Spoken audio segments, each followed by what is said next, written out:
Lord of the Mysteries, A Time Traveler in the Fourth Age. By author Kai Yun-ji. Chapter 201-218. Chapter 201, Disobeying the True God. It was fine if the two of them just played some audience games before, and Mr. Fool wouldn't have cared, but this time it was a bit too much, wasn't it? At this moment, Miss Justice didn't even bother to brush off the non-existent dust on her skirt. She turned her head somewhat panically to look at the figure shrouded in gray fog. Audrey couldn't see anything because of the gray mist, but she could still sense that this was Mr. Fool. It was great that Mr. Fool didn't seem angry. Audrey breathed a sigh of relief. She turned around and glared at the angel. If the occasion was right, she would definitely let Mr. Angel know the price of teasing a lady. Just wait for me. No matter what, you can't make such a joke in front of Mr. Fool. At this moment, the Fool, like the other members, looked at Miss Justice blankly. Although the Fool is the administrator of the gray fog space, he does not have the ability to see through the lens.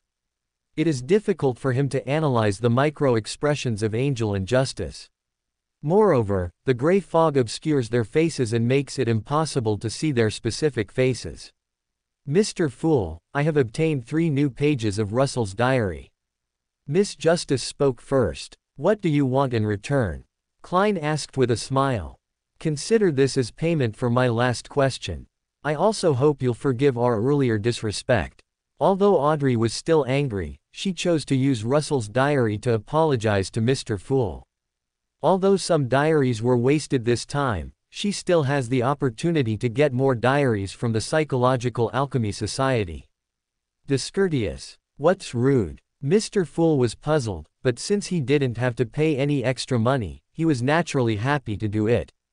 Can. The Fool nodded and got the 3 diaries as he wished. Shaw-Iyer glanced at Audrey, then leaned back in the bronze chair and dozed off. Humph. Audrey hummed softly in her heart, thinking she had discovered another small flaw of the angel. Klein sighed. On January 30th, I contacted Mr. Men again. This extraordinary person, lost in darkness and trapped in lightning, seems to be very interested in the tarot cards I invented.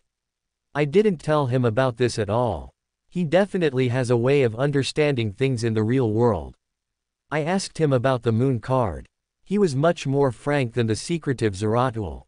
He told me directly that the goddess of night is more compatible with the star card, and that the moon card currently has no owner, only various spokespersons. It sounds like the power of the moon has been divided up, and the night goddess may have gotten the biggest piece of the pie. After seeing the Emperor's speculation, Klein understood a little. The original moon is not really sequence 0 of the moon path. Just a part. Is there still some power in the hands of the goddess? There is only one true god, and the goddess holds part of the moon's authority. Does that mean the original moon cannot truly become a god? This is a good thing. No matter how you look at it, the original moon is like an evil god, and those who pray to it will not have a good ending. Klein continued reading the diary. He still didn't know which extraordinary path the moon corresponded to. I continued to ask, and Mr. Men told me that the night goddess, the blood clan, and the primordial moon are all representatives of the moon, but they are not the real moon. The real moon is in the sky. Don't I know the moon is in the sky? So is the relationship between the eternal blazing sun and the sun the same as the relationship between the 3-legged golden crow and the sun. The eternal blazing sun church seems to worship the sun bird. Poof. Klein almost laughed when he saw this. He now knew which path the moon path corresponded to, but the vampires had nothing to do with the lunar jade rabbit, or jade, or laurel trees.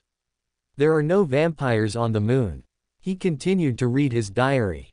I began to tease Mr. Men about his attitude towards the true God.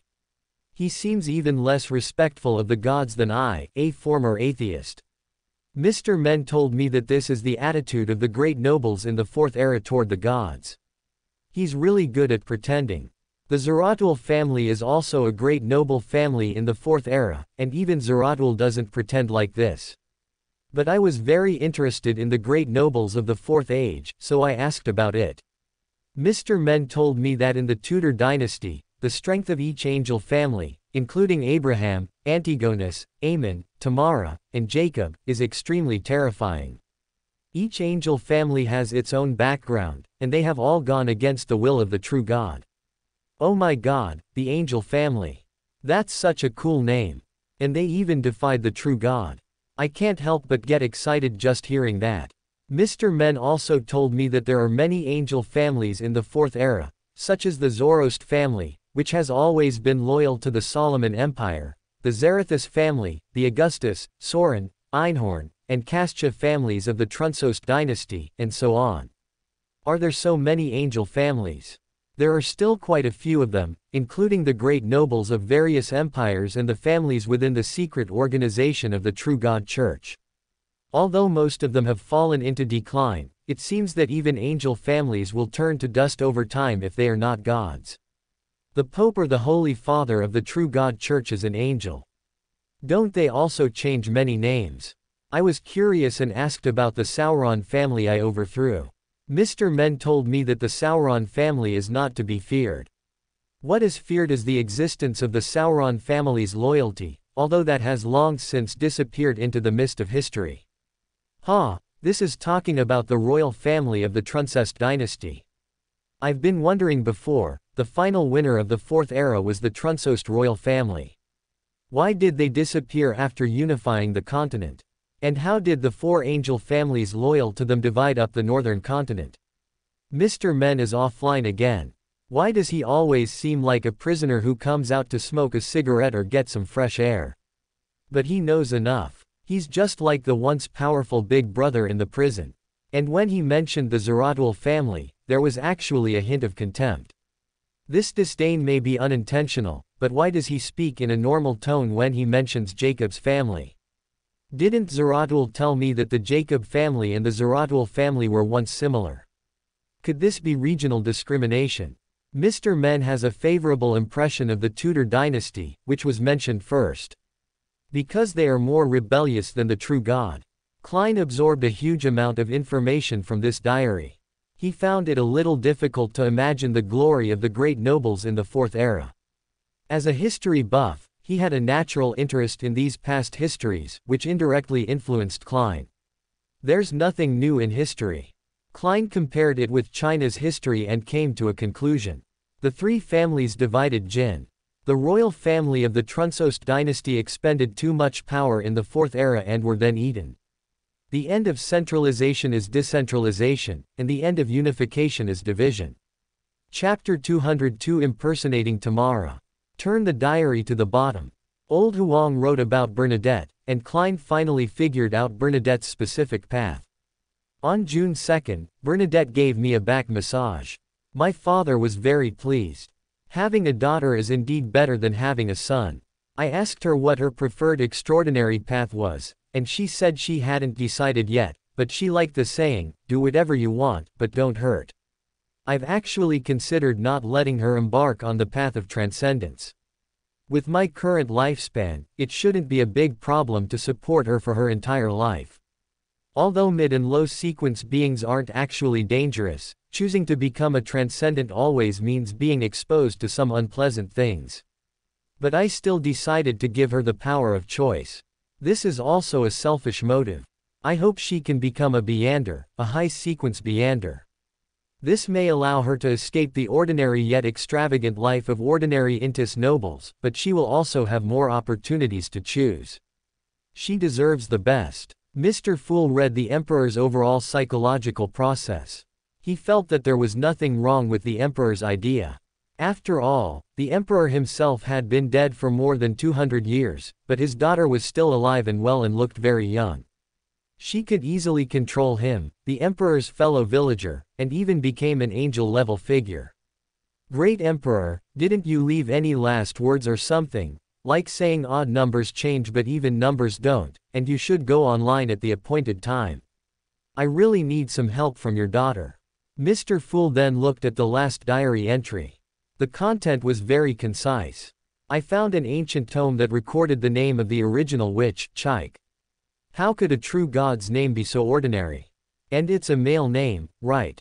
It looks fake at first glance. The Church of Steam would collect such a fake book. No wonder it's left here to gather dust. Mr. Fool glanced at it but didn't take it too seriously. What is the name of the original witch and what does it have to do with him? And who knows whether this original witch was born a god or became a god later in life, and it is hard to say whether the witch god is male or female. You can communicate freely now. Mr. Fool put away the diary and looked at Justice, Angel, and others. I found a clue to the deep-sea Naga's hair. I'll pay £100 for each hair. If you accept, please complete the transaction as soon as possible. Alger looked at Mr. World and said, "No problem." World, Klein didn't hesitate. He was quite rich now.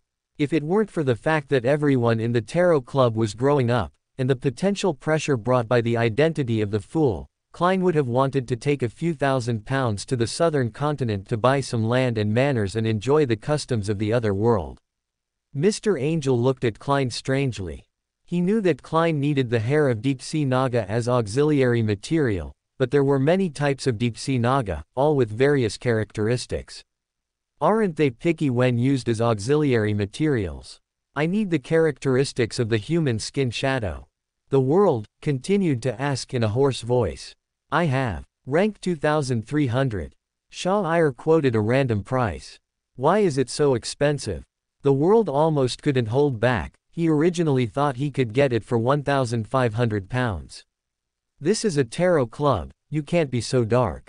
Is it expensive? Isn't it common sense that the price of the main ingredients of a potion is 5 times that of the auxiliary ingredients?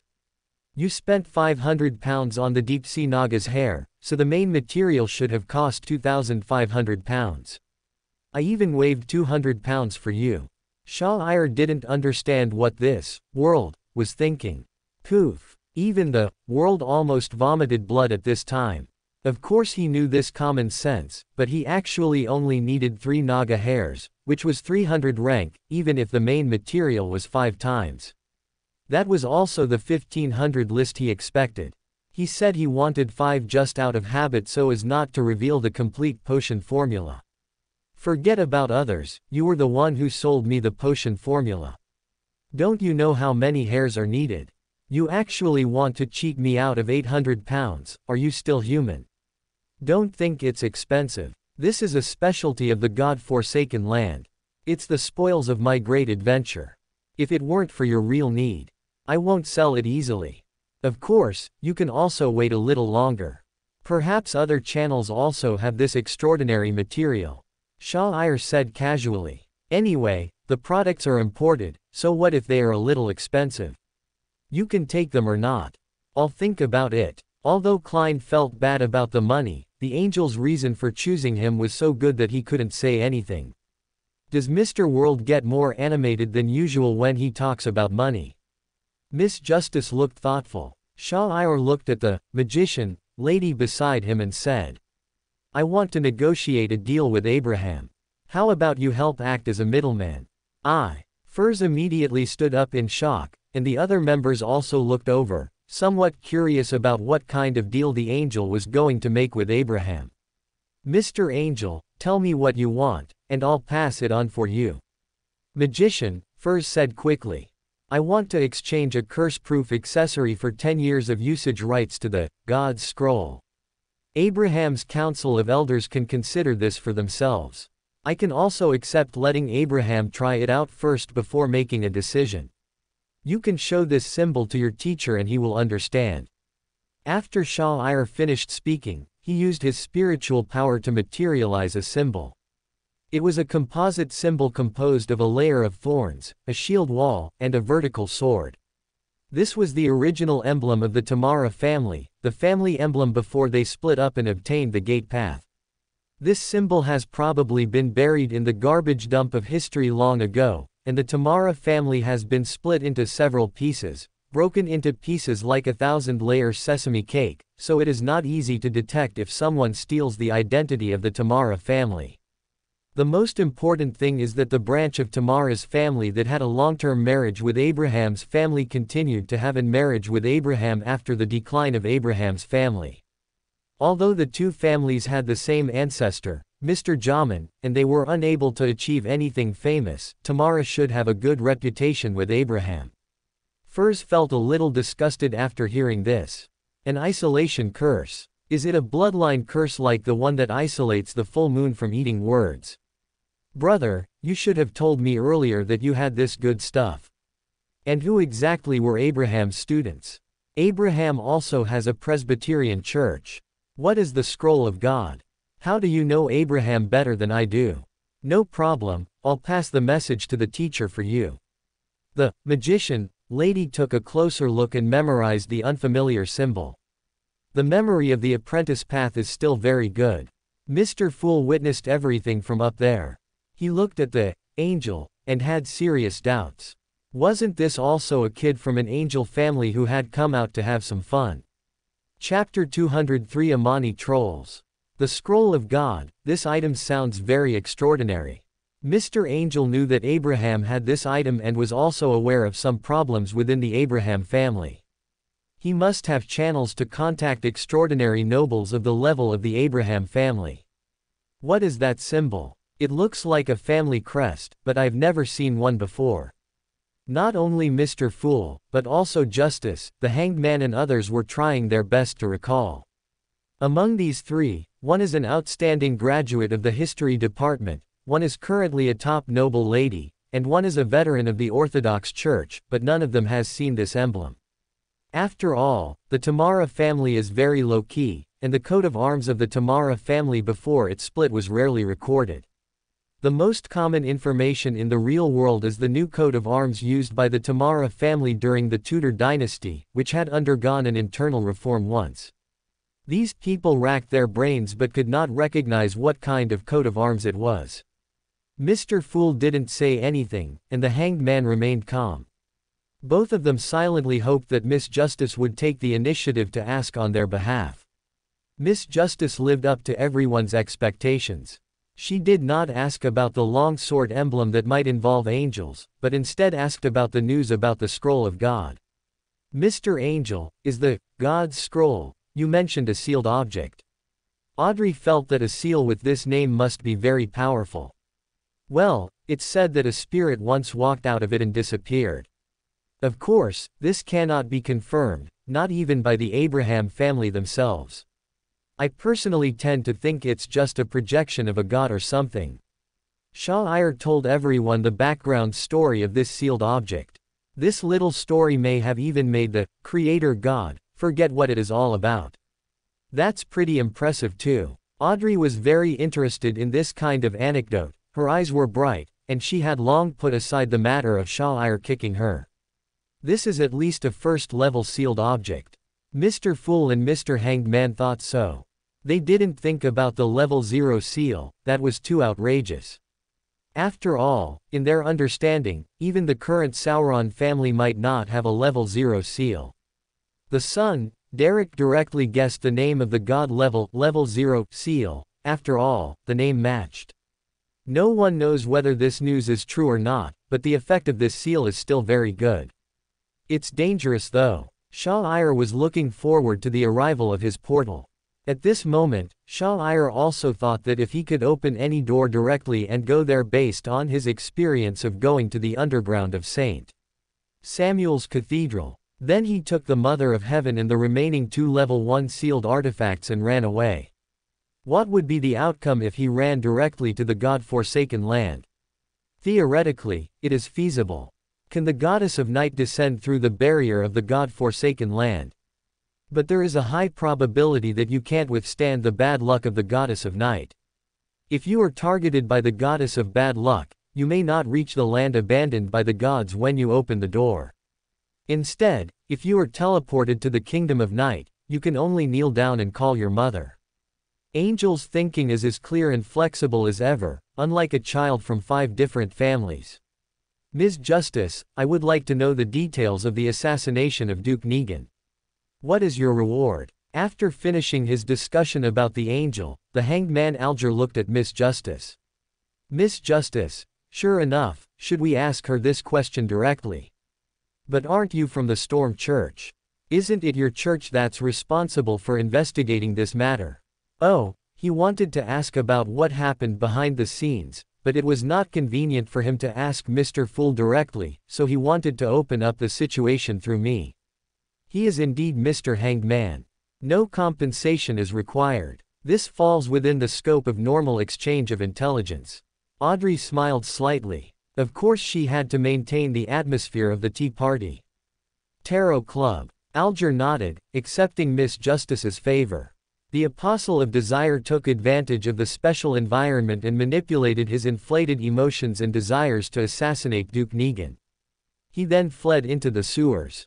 By the time the Nighthawks arrived, the Apostle of Desire was already dead, and the Black Emperor, who had appeared at the scene, had also vanished. At this moment, the authorities are still unable to confirm whether the Black Emperor's purpose is to silence the witnesses or something else. There are some tarot cards scattered around the scene, but it seems more like they were intentional. You should know that the news about Backland has been quite complex lately. There are also some organizations that use tarot cards or animals as code names to publicize their presence, but most of them are trying to take advantage of the situation. Some are simply spies from other countries. Audrey was still a little angry as she spoke. These people not only maliciously used rumors to attack the nobles, but also ruined the reputation of the Tarot Club.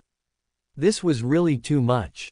Shaw Iyer noticed Audrey's little mood and rolled his eyes. This matter was not his fault. How could he possibly stir up any waves in Backland? The specific tasks were all carried out by those guys in MI9 who were loyal to the royal family. In addition, some branches of secret organizations were taking advantage of the situation and throwing mud at each other's branches of the opposing forces. For example, the Dawn of Elements claimed responsibility in the name of the Moss Ascetic Order, the Moss Ascetic Order claimed responsibility in the name of the Dawn of Elements, and so on. It was not Shaw Iyer who instigated the use of tarot cards as a code name for disguise. This was something Klein himself used once, MI9 copying the original to confuse the public. Who is the organization behind this? Alger frowned, feeling a bit of a headache. After all, he couldn't understand why the Church of Storms got the news first, but it was the Church of Night that caught up with them. He still had to get information from Miss Justice. Audrey didn't want to answer directly. For this news, she owed Mr. Fool 10 Russell Diaries. The Fool glanced at Audrey, as if to remind her. Don't mention the name of that organization casually outside, and don't write it down. Audrey was stunned. Why? Everything that is said must be known. Klein leaned back in his chair, his tone calm but his words shocking.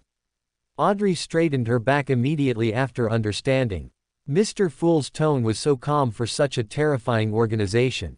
Moreover, our Tarot Club is still tracking the whereabouts of the Twilight Hermits. What does this mean? This shows that their Tarot Club is so powerful. Can't even mention the name.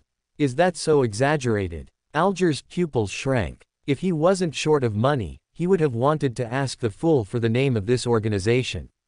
Oh, this one. The Angel clapped his hands, as if he had thought of something.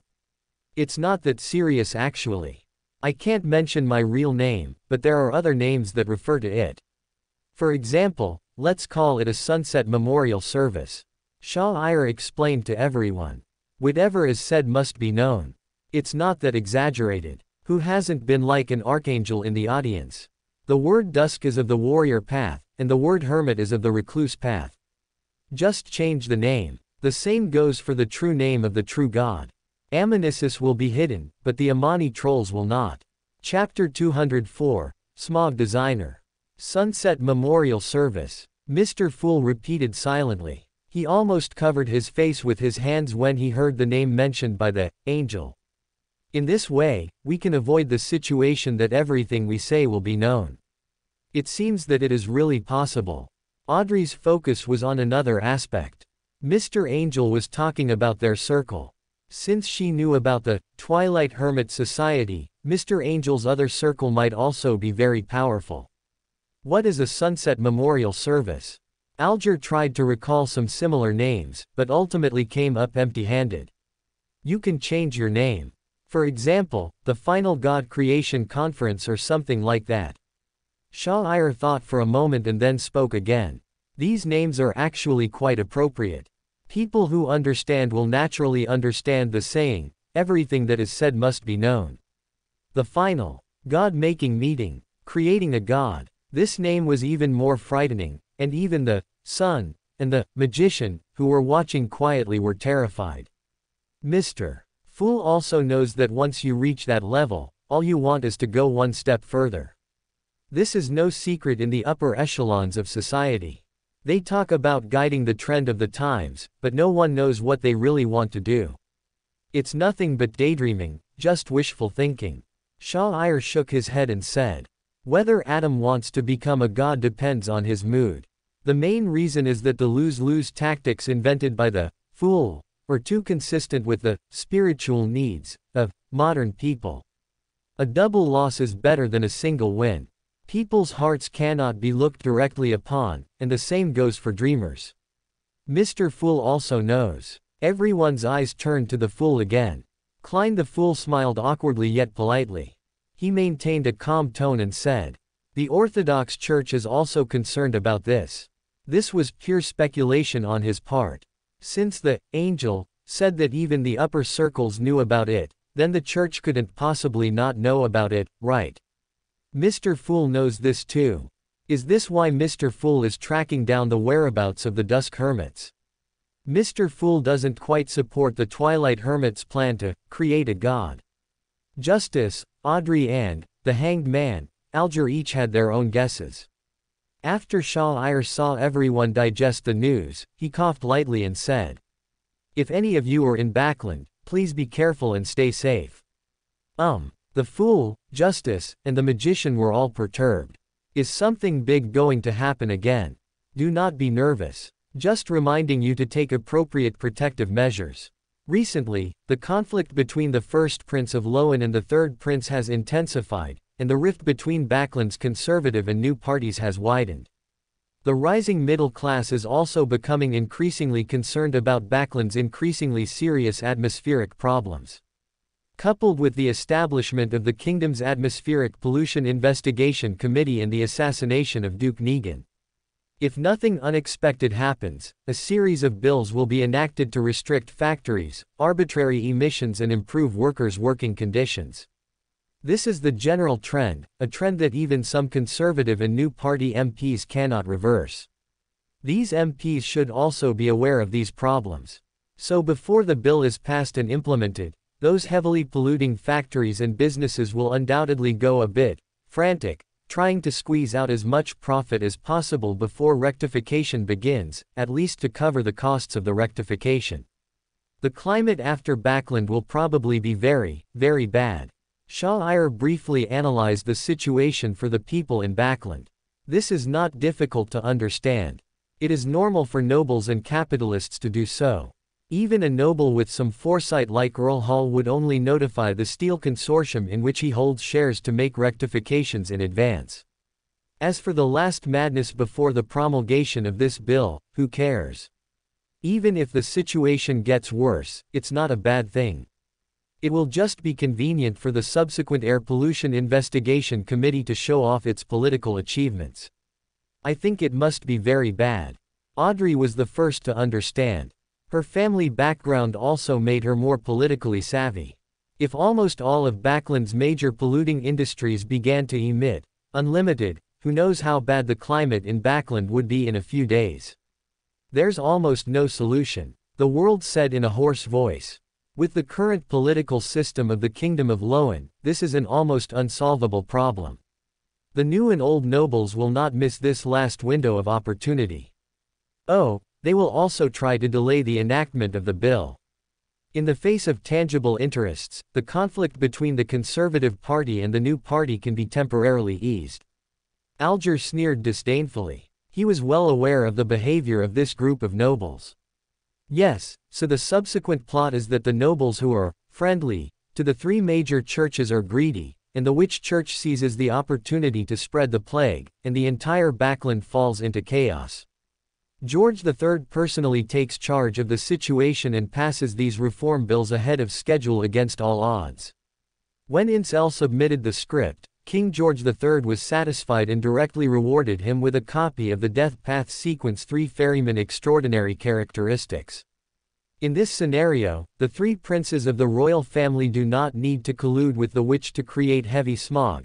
The king does not need to be forced to make concessions. The Augustus family does not have to bear this stain, and can use it to enhance its reputation, allowing the king to stand on the moral high ground and temporarily suppress the opposition of the nobles to implement some reforms.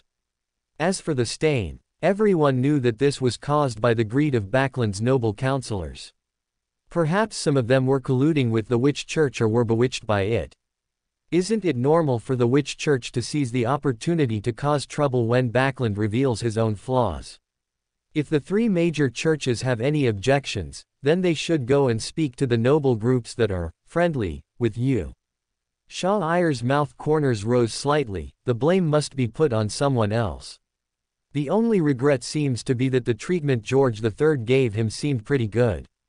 But he is born rebellious and cannot be tamed.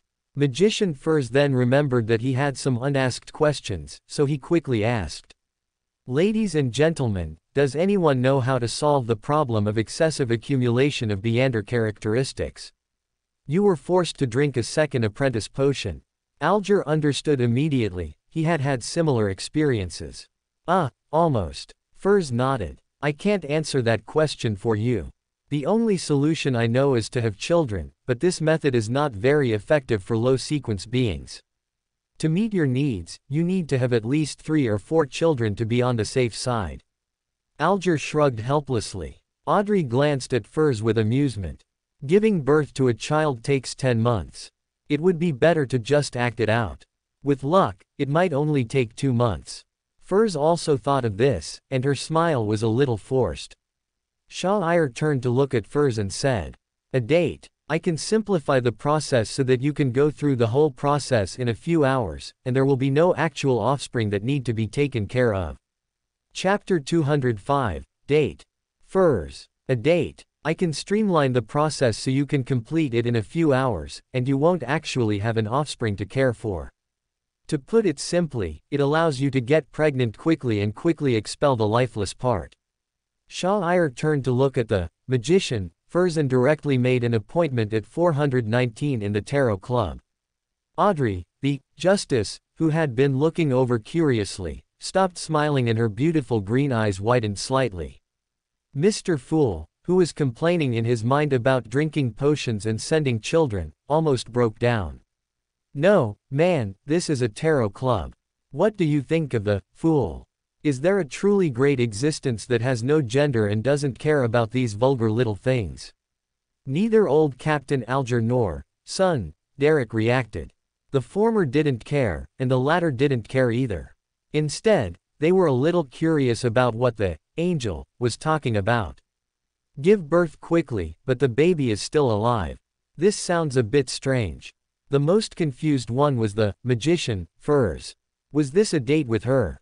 But she didn't want to go through the simplified process because she studied medicine and childbirth was very painful. Mr. Angel, will the method you mentioned cause the same pain as childbirth? Furs was a little conflicted. Should she endure the pain for a while or digest the potion for another 3 months? It was a difficult decision. No, it's a little bit troublesome, but if I put in some effort, it won't hurt at all. Shah Iyer shook his head slightly. The problem could be solved by using the Crimson Moon Crown and flesh and blood magic. Just draw blood and you won't even need a Caesarean section. Of course, he was able to do it because he had knowledge, but ordinary Beyonders should just pray to the primordial moon. This is fast. That's good. Furs breathed a sigh of relief, but then she noticed Justice staring at her intently, and she felt a little embarrassed. But this was a tarot meeting after all, and they didn't know each other anyway.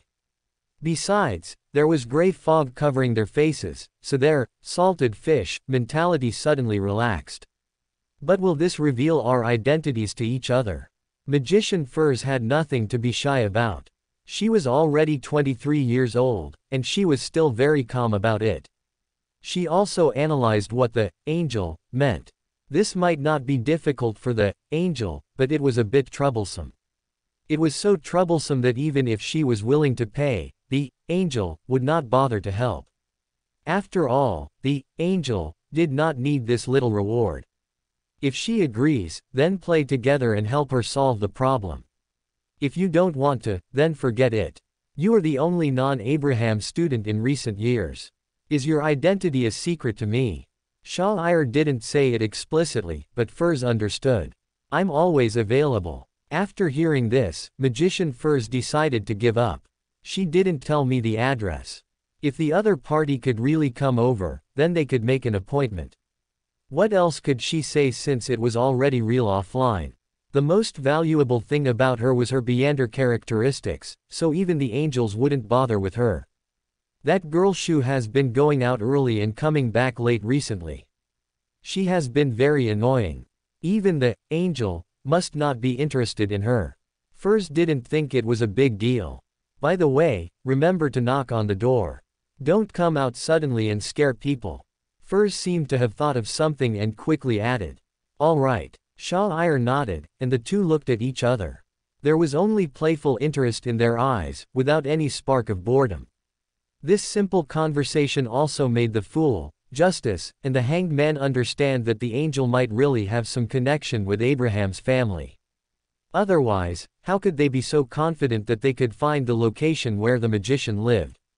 The two men quickly reached an agreement. Miss Justice stared at Furs, wanting to pry open her head to see what was inside. Her observation skills allowed her to discover that Furs didn't feel like she was at a disadvantage and even thought it was quite easy. How can she be so free and easy? So is Mr. Angel. How could you be so messed up at a tarot meeting? Mr. Angel, I think you could be a little more tactful, like. Audrey took a deep breath and spoke slowly. Thank you for the reminder. Shah-Ir tapped his forehead lightly, thinking that there was nothing wrong with being more considerate of the feelings of underage girls. Although he had tried to be as tactful as possible just now. But when dealing with a fully mature woman, there's no need to put too much thought into it. Just explain the situation and ask directly. Shah-Ir's voice was not loud this time. Magician, Furs nodded subconsciously when she heard it. She was a young woman with a fully mature mind. Besides, the angels were not embarrassed, so why should she be embarrassed? Alger, the Hanged Man, lowered his head slightly to hide his smile. He felt it was a shame that the angel didn't choose the storm path or the hunter path. If the angel goes out to sea, he can at least become a great pirate like Admiral Hell. Klein the Fool had no expression on his face at this point. His tarot club, TT. But as a fool, I can only watch the show. O is greater than or equal to co is less than or equal to O. If he speaks, it is the fool who loses his dignity. What is going on? If there's a next time, I'll try to be more tactful. Although I feel like if there's a next time, even if I invite you, it won't be you. Shah-Ir swallowed the rest of the sentence silently. He felt that the distance between him and Audrey was still very far. Could it be because they were too familiar with each other? Or is it that Miss Justice herself is this kind of character? Now this way of getting along is quite comfortable. He waved gently at Miss Justice and leaned back on the bronze chair. Audrey curled her lips slightly. She was in Backlund's upper class, but they really thought she was ignorant and naive. She has seen a lot. She has heard countless rumors and gossips from the circle of wealthy ladies. Her friends have also developed various relationships, but she turns a blind eye to them. After all, she has no reason to interfere in her friends' private lives. This time, if the people involved weren't Mr. Angel and Furs, she wouldn't care. Anyway, Audrey was still a little upset that her two acquaintances had reached an agreement in a few words in front of her without her.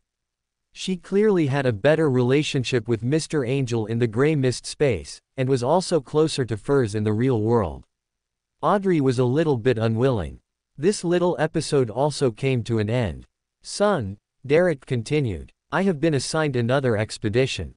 Derek was not affected. His mind now only had room for the things he cared about. Where to explore? Shah-Ir asked. It's the half-destroyed temple of the true creator. Little son said truthfully. He actually didn't know what value the temple had. Just follow your shepherd, elders. She can sense danger better than you can. As Shah-Ir spoke, he thought of Amon's clone who was still imprisoned in the dungeon of Silver City. Little Crow, continue to stay in jail. Welcome to Fanfic Audiobook, your go-to place for immersive audiobooks. If you enjoy the content, don't forget to like the video and subscribe to our channel for more amazing stories. And please support the author by link in description. Chapter 206 White Witch. Shah-Ir's intervention changed the story of the City of Silver. Derek was not imprisoned in the God-forsaken land for pretending to be out of control. Amon's clone was still imprisoned in the dungeon of Silver City. As for how long he will be imprisoned, who knows? There aren't many valuable things left in those abandoned temples, and most of the artifacts inside have been destroyed. However, some of the remaining murals in the temple are quite interesting and have certain exploration value. Because these ancient murals can help us better understand the history that has long been lost. Shah-Ir told Xiao Taiyang the focus of the future exploration. These needed to be discovered by the Tarot Club itself. He couldn't just talk nonsense. I understand, Mr. Angel. The son, Derek had an expression as if he had remembered it by heart. He didn't expect that Mr. Angel could get so much information just by coming to the God-forsaken land once, which made him admire him very much. This Tarot Club ends here. Shah-Ir returns to the real world. Rhodes sent him a message, saying that the Mechanical Heart team would explore the ruins of Amen tomorrow and asked him if he wanted to watch the live broadcast. Amon's tomb, there are at least 800 if not 1,000. I'm not interested. You can show the full screen recording. Shah-Ir shook his head at the mirror. Amon's tomb has always been about treating people differently. He eats up all the retail investors and marks the big investors. It is safer to be led by the official team, because Amen has no interest in the craftsman path and will not deliberately manipulate the traps in the tomb to finish off the enemy. If you really want to take advantage of the situation, you really think there is no living Amen in the fake tomb. On the Inzel side, Triss was becoming more and more feminine. It was okay at the beginning. Although she was promoted to a witch of pleasure, Shah-Ir assigned her 2 cute maids, and Triss's mood was also quite high. It can be seen that although something is missing, the female body can still experience the pleasure that men want to experience. But as time went on, perhaps due to the influence of the chick ring, Triss's personality gradually became colder. If she was very interested in teasing the 2 maids before, now she just sits there waiting for the 2 maids to serve her. She used to not care much about clothes, but now she has started to pay attention to her appearance and likes some exquisite jewelry and gems. She herself is not aware of it yet, but she feels that she has digested the potion very successfully, and is walking very smoothly on the path of a witch, without any signs of losing control. In this regard, Inzel did not say anything more. If Triss can play with the 2 maids because of her own desires, then she must be prepared to be played like a maid. Didn't a strong-willed man like the Emperor worry about being confronted by the Earl of Champagne from the Sauron family? Where is Triss at now? However, Intis's culture of good wives and homosexuality is very suitable for the hunter path and the witch path. It satisfies both XP requirements at the same time, and the system is fully compatible. No wonder Intis suppresses wizards but not witches. No wonder Intis understands the importance of maintaining various hygiene better than Rune. Maybe it's because they have been bullied by witches too much. Inzel met with the White Saint of the Witch Church as a representative of George III. Because he had met Chaik, even though this saint's temperament was quite mature, she still gave Inzel a sense of inferiority. But this was only compared to Chaik. Compared to other women, she was of course completely crushed, capable of crushing 5 forces and 2 Audreys. According to the agreement, the Lowen royal family will give the Witch Church a small gift. On the day when Backland's smog was at its worst, the Witch Church's Nightingales of Despair were allowed to spread a plague covering 3 kilometers in the East District. This plague could spread, but don't expect it to be very effective. The royal family still has a level 0 seal from the Sun Path, which is enough to directly cleanse the entire city of the plague. The Witch Church is only responsible for setting the fire and digesting your potion. As for the fire and its aftermath, you are not responsible. Shah-Ir told the White Saint the general arrangements. The reason why he took on this bad reputation was that he was not worried at all that the situation would get out of control. Of the three major churches, the unruly Church of Evernight has an angel stationed in Backland. The Lowen royal family's angel is clearly in Backland, and there's also a seal from the Sun Path. The Witch Church wouldn't be confused. Is the royal family going to appear as saviors? The White Saint smiled with her hands covering her mouth. She had no opinion on this. The Witch Church had not suffered any loss at all. Well, so you can start with a bigger fire. One witch of despair isn't enough. You can also take the initiative and expand the plague's coverage to 15 kilometers. If the three major churches are unable to resolve the problem, the Lowen royal family will be able to step in and handle the situation. Shah-Ir continued. It's also a good pastime to occasionally cause a little trouble for the church. When the fog starts, we have to take Triss with us. The White Saint, Katerina, still smiled, but there was no room for negotiation in her words. I think you'll be surprised to see her again. She's now showing a bit of the arrogance of a God's vessel. It'll be difficult for you to control her easily. Sure, recalled Triss's current state. Although she was not as divinity-filled as the offspring of the evil god, the mental imprint of pride, wildness, and madness had already brought a certain impact on her. She's at the most lively age of her life right now. You'd better pay attention to her, lest she lose her balance and start a fight with you. Shur reminded kindly. Thank you for your kindness. We have enough experience to deal with men, or women of all personalities. The White Saint said as she untied a corner of her white robe. Her blue eyes were filled with a hint of charm, and she smiled softly with her red lips. Would you like to spend some time with me? Then let me hear your history. All kinds of stories that you think are worth telling. The cold-heartedness of the path of death left Shah-Ir completely indifferent. Instead, he wanted to listen to the stories told by this living fossil. What do you want to know? The pale scourge. The White Witch was a little surprised, but she didn't mind. She let the robe hang loosely on her body and asked with interest. You can tell me what you think. If an immortal witch can remember it, there must be something interesting. Shah-Ir didn't ask anything specifically, choosing to believe the life experience of this 1,000-year-old witch. You should be most interested in the part about the pale scourge. At that time, doom and death joined forces, and the seven gods were defeated step by step. We all thought we could achieve the final victory. The White Saint recalled that period of history and said, Chapter 207, Two Emperors Ruled Together. I've also come across this history in church texts. This is nothing surprising. When the seven gods united their forces, this outcome was almost inevitable. Shah-Ir didn't care much. The seven gods had all been beaten before. No matter how proud they were in normal times, when they were really beaten to the ground, they united faster than anyone else. Either they had died once, like the Mother Earth, or their godhood came too easily, like Feng Zibai and the god of war. By this calculation, it was a bit easy for Grisha to obtain the status of a god. Shah-Ir's good age starts from sequence 5, and the characteristics after that need to be discovered by oneself. Grisha started out with a full set of extraordinary characteristics from the Sun and Hanged Man paths. For those currently occupying the sequence 0 position, becoming a god seems quite easy. Destined. Although the primordial and the death gods failed in that war, it completely changed the world. The oceans between the northern and southern continents doubled in width. Turbulence and storms enveloped the region, submerging vast tracts of land. North-south communication was severed, and the gods no longer roamed the land.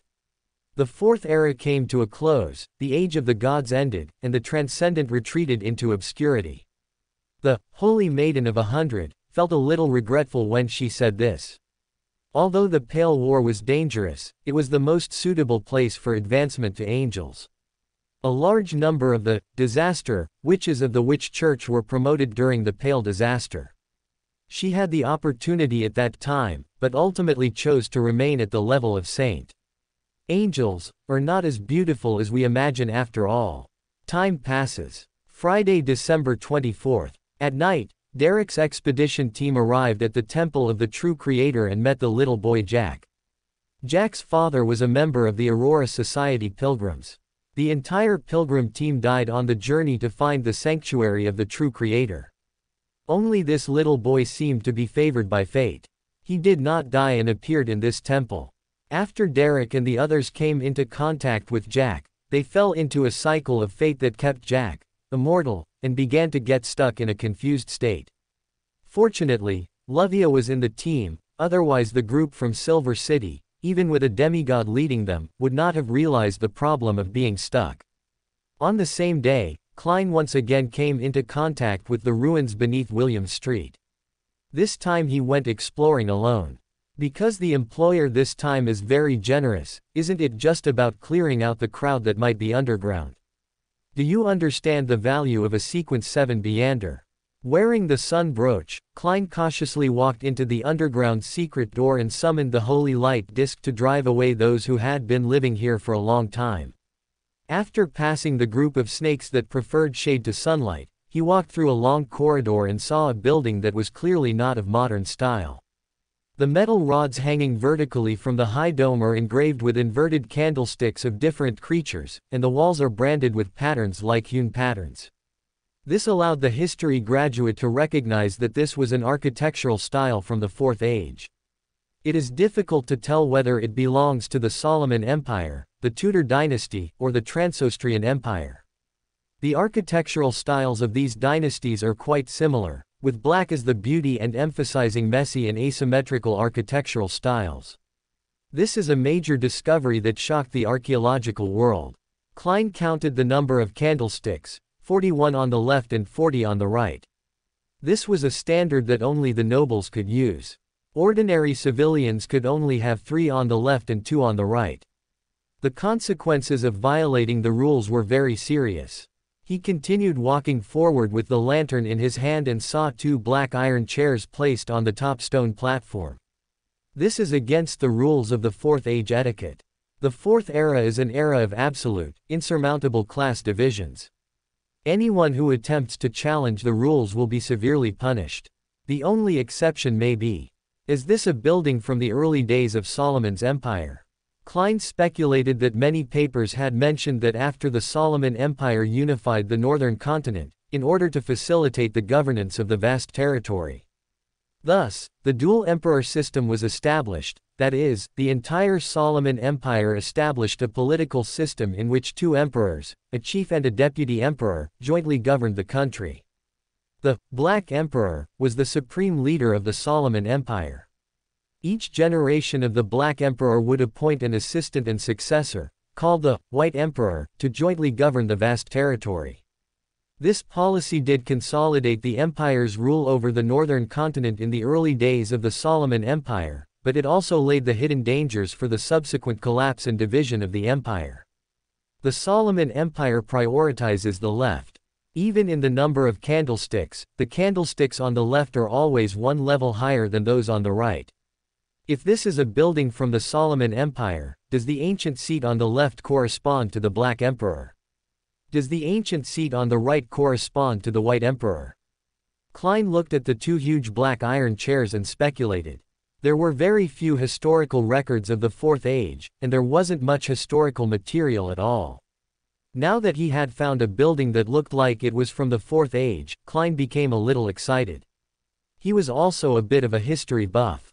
The architectural style is grand and massive, a characteristic of the Fourth Era. Klein became more certain as he looked at the 3 or 4 meter long chair that was suspected to be for the giant. There's also a crest on the back of the chair, a black crown and a hand holding a scepter. Klein looked around and his mouth twitched. He didn't recognize any of them. There is no record of this in history textbooks or academic papers. Never mind. Although I don't know which family it specifically symbolizes, in the Fourth Era, anyone who dares to use emblems like the crown and scepter as symbols is basically related to the royal family. Klein sighed. There were far too few historical records of the Fourth Age. He continued walking deeper into the hall, guided by the light of the lantern. There were 7 tall, heavy black stone doors on the bottom wall.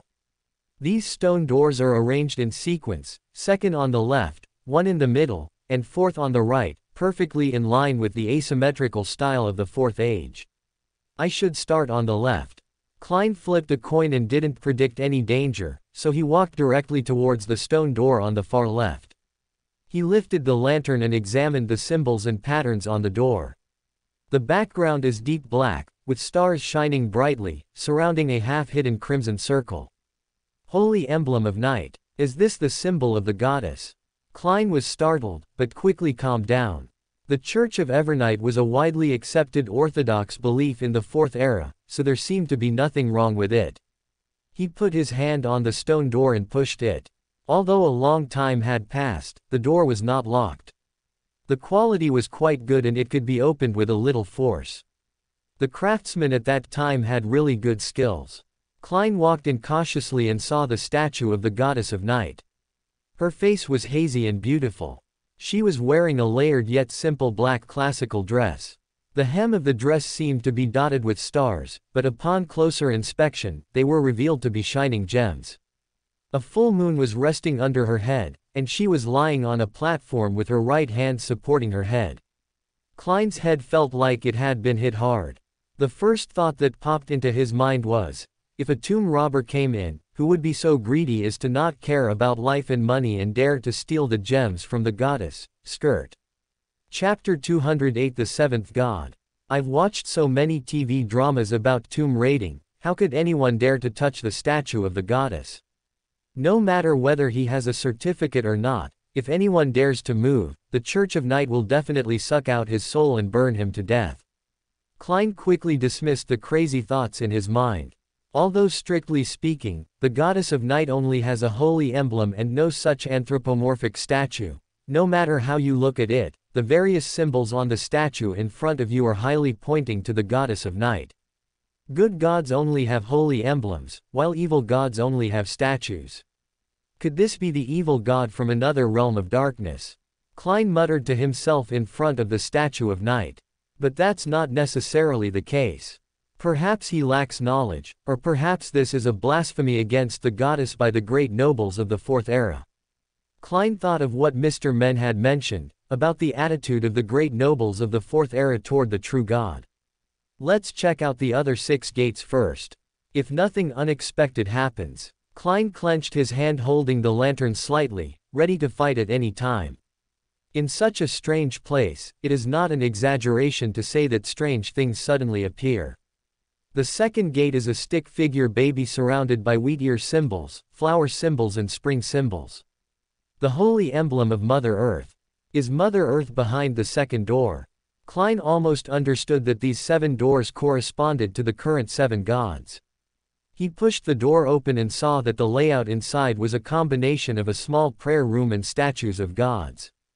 The floor was the color of wheat ears, and on the steps was a plump, graceful, holy and dignified lady. Earth Mother Goddess. The corners of Klein's mouth twitched slightly. If this was true, then what kind of background would be required to be able to place the statues of the 7 gods, especially the 2 goddesses, in this underground building? Even in today's era, only cathedrals of the same level as St. Samuel's Cathedral are qualified to enshrine statues of this size. Even the Salina Church in Tingen is not qualified to enshrine such a 3 or 4 meter statue of a god. Klein walked towards the third door in the middle. The symbol on the door was a pair of bright eyes that seemed to be open and closed, surrounded by 0 and 1. Who is this? Klein was stunned. The god of steam and machinery. That doesn't look like it at all. Even the god of craftsmen, the predecessor of the god of steam and machinery, should have a hammer as his holy emblem. Klein pushed the door open out of curiosity and saw a statue inside that looked like a god. He was a young man with a robe dotted with star sand and holding 7 rays of pure light in his hands. It is worth mentioning that his facial features were significantly different from those of the people in the northern continent. His ears were slightly pointed and his face was perfect, like an elf from a myth. Oriental. Seeing that obvious appearance, Klein froze in his tracks. He hadn't seen an Asian face for a long time, and he didn't expect to see it again in a place like this. In this place where they are worshipped almost side by side with other Orthodox gods. Who is this? Elves, or gods? Klein could only guess based on some features that this was an elf. He tried to determine the domain controlled by this god through symbols. But this is difficult. Unlike the goddess of night and the mother goddess of earth, who are very recognizable, the only symbol of this deity seems to be the 7 rainbow lights held in his hands. How to identify this? He gritted his teeth, walked towards the other 4 doors on the right, and entered each one to check. The holy emblem of the storm is composed of symbols of strong winds and waves, and a majestic middle-aged man is standing on the waves and holding a trident in his hand. The holy emblem of the sun is surrounded by lines, and he is a young man in a white robe who is full of vigor and vitality, holding the book of contract and the golden ball of light in his hands. The God of War badge is a combination of the dusk symbol and the sword-shaped logo. It shows a warrior sitting on a throne, wearing armor and holding a sword in front of him. The holy emblem of knowledge and wisdom is composed of an open book and an all-seeing eye. It depicts an old man holding the book and the all-seeing eye, wearing a hood that covers his face, leaving only his white beard exposed. Except for the god of steam, anthropomorphic statues of the other 6 gods can be found here. Before the appearance of Russell, the god of steam had always been in a relatively weak position, so it was acceptable that he was not represented here. The second on the left are 2 goddesses, the fourth on the right are 4 male gods, and who is the god of elves in the middle? How can he be on par with the other 6 gods? How bizarre. 6 legitimate gods being worshipped together is already absurd. Putting aside the question of whether the 6 gods church would accept it, there's actually one unknown, nameless, and unidentified god among them. Klein couldn't understand it. He walked around to the middle door again and carefully identified the symbols on it, numbers, and eyes. The last time he saw such an abstract symbol was above the gray fog, the symbol on the back of his chair composed of an eyeless eye and twisted lines. He carefully recalled all the relevant information he knew, but could not find any corresponding information. In desperation, he could only try to look for clues in other places in the hall. Finally, he found a door on the other side without any runes or signs. The door was half open, but the inside was filled with mud and seemed to have collapsed completely. Want to go in and take a look? Klein flipped a coin, and it landed on the tail's side, indicating no danger. It would be appropriate for the spirit-incarnated thief, Black Emperor, to enter, but the current situation is not suitable. He couldn't just leave his body here, could he? Although there seems to be no danger now, what if a poisonous snake crawls out and bites him? The door on the left doesn't seem to have collapsed completely. Klein noticed that the left door still had a crack. He took a look inside. The spiritual power that had been blocked by the stone door was now put to use. Even though it was dark inside the stone door, the spiritual power was still able to capture the general outline of the interior. This is a small prayer room similar to the ones we have seen before. Are there any statues of gods in here? Klein was shocked. What kind of building was this? Why were there so many statues inside? He tried to push the door open, but this time there was some resistance, as some mud and rocks prevented the door from opening. Klein injected his spirituality into the sun brooch and directly summoned holy light to shine in through the crack in the door. If there were any evil spirits inside, they would definitely be stimulated. At that time, he would decide whether to run or retreat first. However, the inside of the gate was illuminated for a moment, but there was no movement inside. Klein's breathing became slightly faster, and he didn't even notice it. He placed the lantern outside the door, then threw a match into the stone door, lit it with a snap of his fingers, and flashed directly in through the leaping flames. Spirituality was infused into the sun brooch, and the sacred light illuminated the entire small prayer hall. There was nothing unusual around. Aside from the somewhat irritating dark red floor, the overall style was still acceptable. Klein looked directly at the altar. It didn't hold a statue, but a black iron banner stained with blood. Chapter 209 The photo that should not exist. The blood-stained black iron flag stood there, as if symbolizing the iron-blooded and desolate battlefield. What is this? Klein was speechless. It was something he couldn't understand. It wasn't a statue, a holy emblem, or a coat of arms.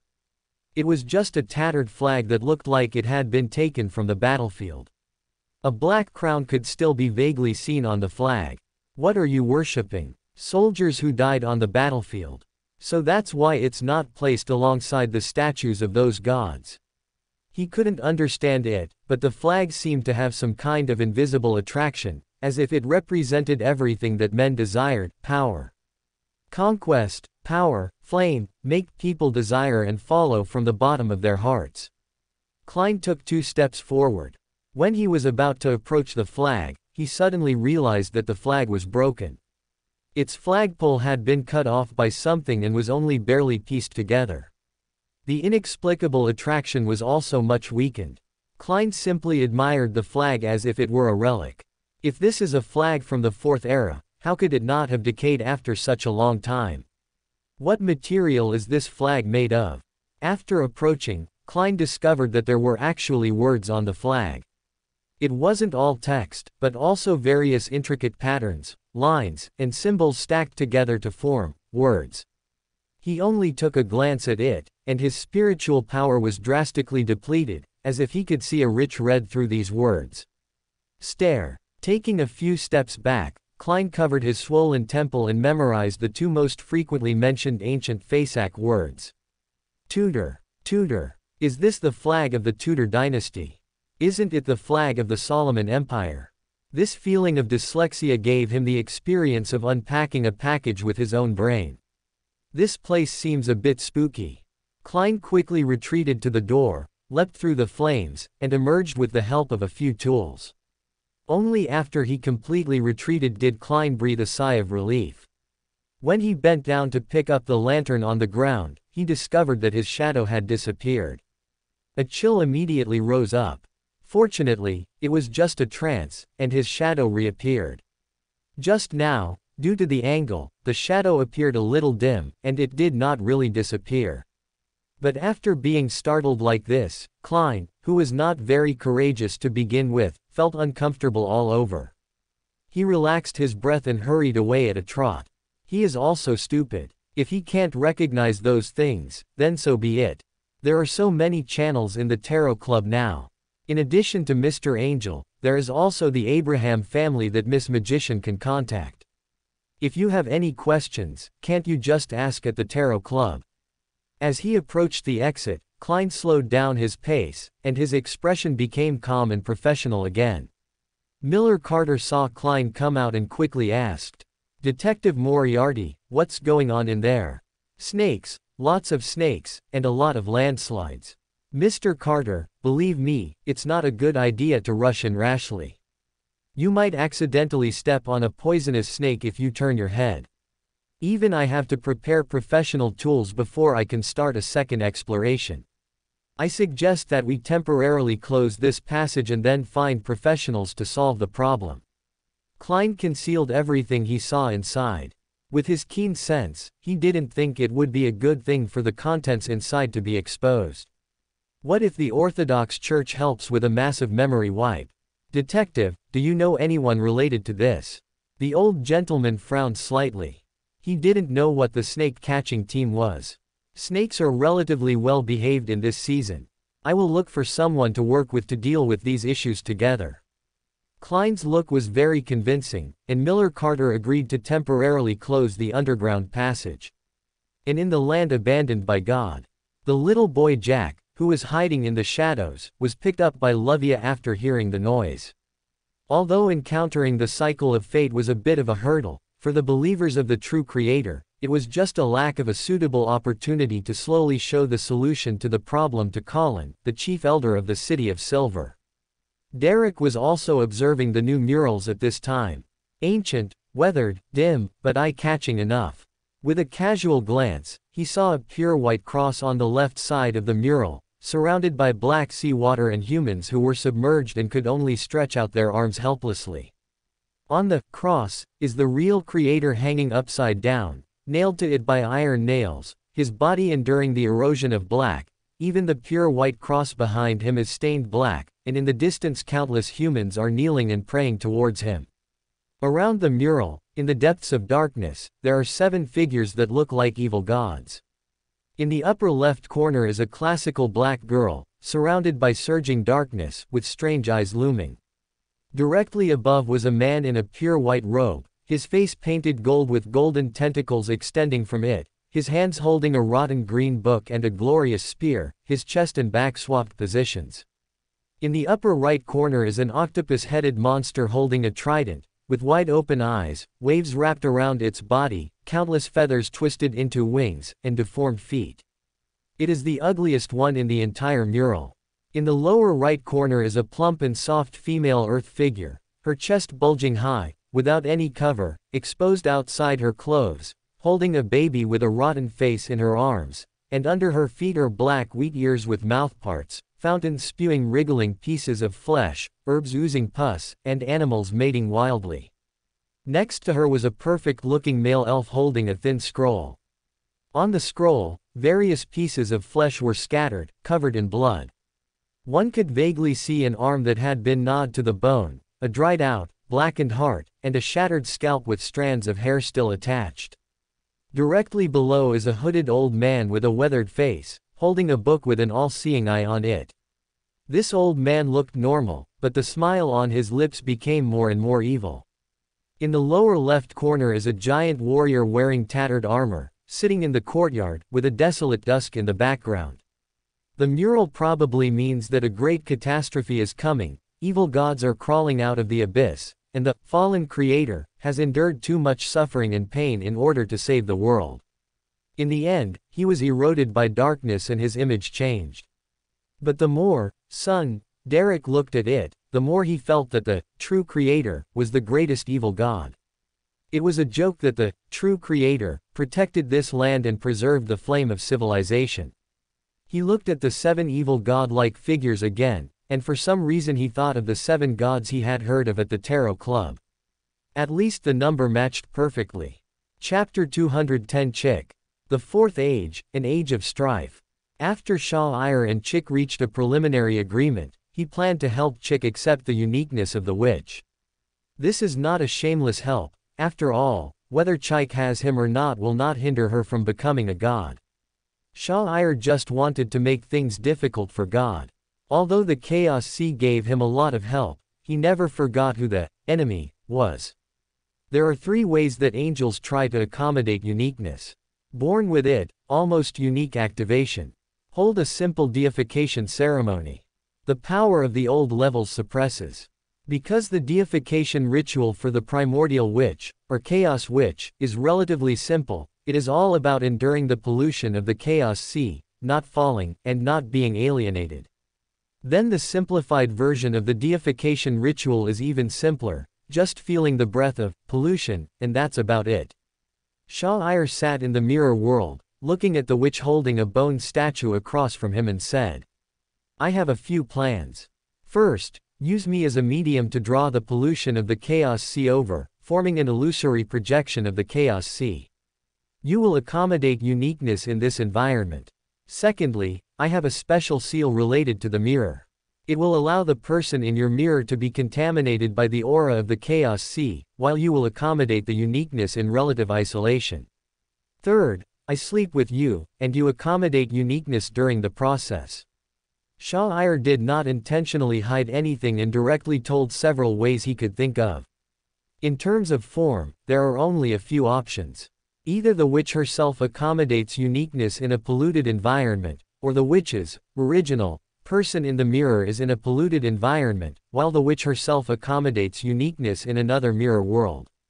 The former is better than direct contact with the Chaos Sea, but the contamination of the source is still contamination. The latter is relatively safer. After all, the person in the mirror can be killed and refreshed afterwards. However, due to the pollution of the Chaos Sea, whether the person in the mirror will do something disloyal when the main body accommodates uniqueness is a problem that the witch needs to consider. The third one is nothing more than taking advantage of the sacred, underlying rules of mating in this world. After all, even some of the old days were born from occult mating. From the perspective of mysticism, Shah-Ir, who was polluted by the Chaos Sea, symbolizes the Chaos Sea. The intersection of the two is seen as an erosion and pollution of the Chaos Sea to the Witch. Because it does not actively draw in the pollution of the Chaos Sea, but uses the power of the Chaos Sea, and only symbolizes the Chaos Sea, in the field of mysticism, it can fool the witch's uniqueness and be used as a simple apotheosis ritual with relatively low risks. As a hermit, Shah-Ir can certainly think of many ways to hold simple rituals, but the core is nothing more than these 3 points. Either the witch is contaminated, or the person in the witch's mirror is contaminated, or the witch is symbolically contaminated in mysticism. As for simplifying a simple ritual that accommodates uniqueness based on that abstract replacement ritual, in the eyes of the hermit, it is nonsense, and that requires micro-manipulation of the Chaos Sea. It's fine if you just borrow some power, but you also want to micromanage. He then quietly waited for the witch to make a decision. When Chike heard the first 2 things, her expression was fine. She just didn't trust the male person in her mirror. But when she heard the 3rd thing, her calm expression collapsed and distorted for a moment, and the snake-like hair that fell to her feet was irritated and spewed out deadly venom. You still want to fucking sleep with me? Chick was angry, and the entire mirror world showed signs of collapse. She was also angry. Ever since she became a woman, every man she met wanted to sleep with her. You're exaggerating. I just want to try it out. Not that eager. Shah-Ir shook his head. Chick was not the only perfect person, so he did not have that kind of inherent attraction to him. Besides, in the final analysis, you're just following traditional male thinking and don't want to be fucked. I understand. Shah-Ir could understand Kike's idea. Transgender is like women's clothing. Either you protect your skirt. Don't be pulled off by other homosexuals or deviant people, or just don't care at all, so you won't be attacked. Chike looked at the elf who had no back pain and really wanted to kill him, but her mind told her not to do it. Shah-Ir did not urge him, and the atmosphere in the field fell into silence for a while. Chick's expression soon calmed down, and his ferocious expression turned into Chick's male mirror image. He probably wanted to come out and fight Shah-Ir to the death, but he was locked up by Chick and could not get out. Since you are angry, it means you are inclined to option 3. If you prefer option 1 or option 2, there is no need for the witch to be angry. Chick made a brief analysis and found that the common risk of these 3 options was the pollution from the Chaos Sea. The additional risk of option 1 lies in the elf in front of you, and the additional risk of option 2 lies in the elf in front of you and the person in your mirror. Option 3 also has risks, but during the assassination process, Chick, as a witch, has sufficient countermeasures. Unlike the first 2 options, if Shah-Ir wants to use the pollution of the Chaos Sea to do something, Chick, who is accommodating the uniqueness, will easily be ambushed when she is unable to free her hands. Your method better actually work. In the end, Chick chose 3, and her blue dress slipped off. Those who didn't know her would think that her previous dissatisfaction was all fake.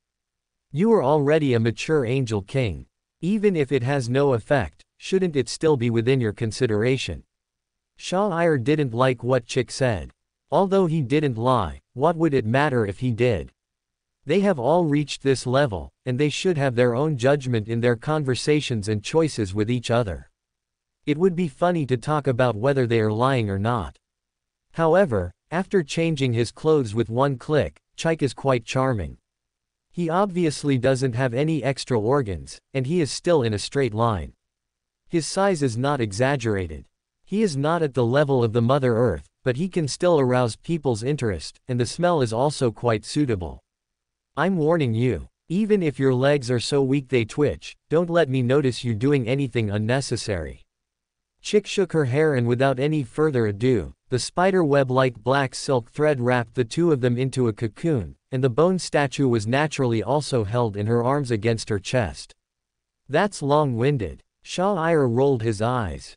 Stormpath had more than enough physical strength and didn't need to borrow any additional power. He didn't hesitate to enjoy the most powerful witch in the world. This is simply a jar of poison brewed with honey. To paraphrase the Emperor, the taste of which is really good, whoever uses it knows it. Chapter 211 The Upper Level Design of the Witch Path. Because the taste was really good, Shah indulged himself a little. He and Chick played in the cocoon for about 3 months. Although this also helped Chick to accept the witch's uniqueness, there was no doubt that both parties enjoyed it. Chick was indeed a good buddy, and his ability to accept was strong. Shah used lightning to shock her so much that her whole body was twitching, but he didn't even call for a pause, which almost aroused his desire for sadism. There's no explanation for the way Chick is helped to accommodate his uniqueness. Shah himself symbolizes the chaos sea, and helps Chick contain the uniqueness. This method of attack is slightly safer than directly contacting the pollution of the chaos sea. Shah has not yet figured out the principle behind it. After all, in the original timeline, the original witch who had been contaminated by the chaos sea was also related to the Blood Emperor, and even some dukes of the Tudor dynasty. It seemed that they were not infected by much of the pollution of the chaos sea. It would be interesting if the contamination of each other could be transmitted more obviously through mating. The 3 ghost families contaminated by Source Castle and the 5 families contaminated by the Chaos Sea would have sex, and both sides would be infected with each other's contamination at the same time, and they could even expand their hunting range. That would really be like a color palette. The pitch-black cocoon dissipated, and Shah walked out of it yawning, feeling a little low on energy for a moment. The witch Chick changed into a long bone dress, the material of which looked very similar to the unique bone statue before. Your plan is correct. The blue eyes of the original witch Chick were moist and bright at this time. Her current condition was much better than expected. Because she accidentally had too much fun, she even vented some of the negative emotional pressure. She didn't expect that this elf could also take advantage of the audience's characteristics. Having sex with the audience who are good at guiding emotions is a very good emotional enjoyment. The Witch of 2+1. I think what I want should be fine. Shah felt that Zoroaster was probably dead. He waved his hand and took out a mirror to observe his face. His originally soft facial features became even more beautiful and soft, with a bit more feminine beauty. This was the result of being affected by the witch's uniqueness. Of course, sister. We made an appointment. The original witch, Chick, came over, hugged the elf girl, and gave her a big kiss. She felt that after accommodating the uniqueness, the external manifestation of this feminine power was very much in line with her wishes. Now, with just a point of her finger, even the table could grow feminine features, and even angels would be affected if they touched it for a long time. That's enough. Shah pushed away Chick, who was secretly happy about something. Although he would occasionally feel extreme pleasure even if he did nothing by the witch's side, he was a little bored now. It was almost time for him to leave. If he waited a little longer, the hermit would be able to reveal his cards directly. Do you still have the ability to change back? When Chick saw the calm look of the beauty in his arms, he immediately thought of this possibility, and the smile on his face became less sincere. I'm just influenced by you now. The yin in my body is greater than the yang, but that doesn't mean my path is purely yin in origin. Of course, there are ways to change it back. Besides, who came up with this obviously sexist rule that yin equals female?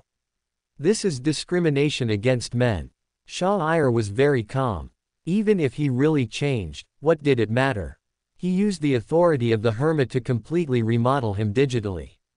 He still looked perfect. The modeling that was optimized by the influence of the yin power was retained, and the core equipment was restored with one click, which was equivalent to doing a set of care and beauty. He was somewhat annoyed as to why he had to undergo gender reassignment surgery after coming into contact with the negative power. You're absolutely right. The witch path is sick. Sequence 7 starts forced sex change. Can't it use the power of completely transforming the body elsewhere? Even though she was already the king of angels, Chick couldn't help but secretly complain. She had never imagined that Sequence 7 would encounter such a big pitfall as sex change. That kind of complete transformation of the body was actually completed perfectly at Sequence 7. was 43% of the power in the potion used for sex change. Things like gender, that's just how it is. You are now the king of angels. You can arbitrarily define the gender of beings below angels as female. The existence above the sequence recorded on the second blasphemous slate might also be able to define femininity as not equal to female, or as not equal to woman, and thus modify the very definition of this world. Shah had personally experienced the process of being transformed by the negative power and had such an understanding.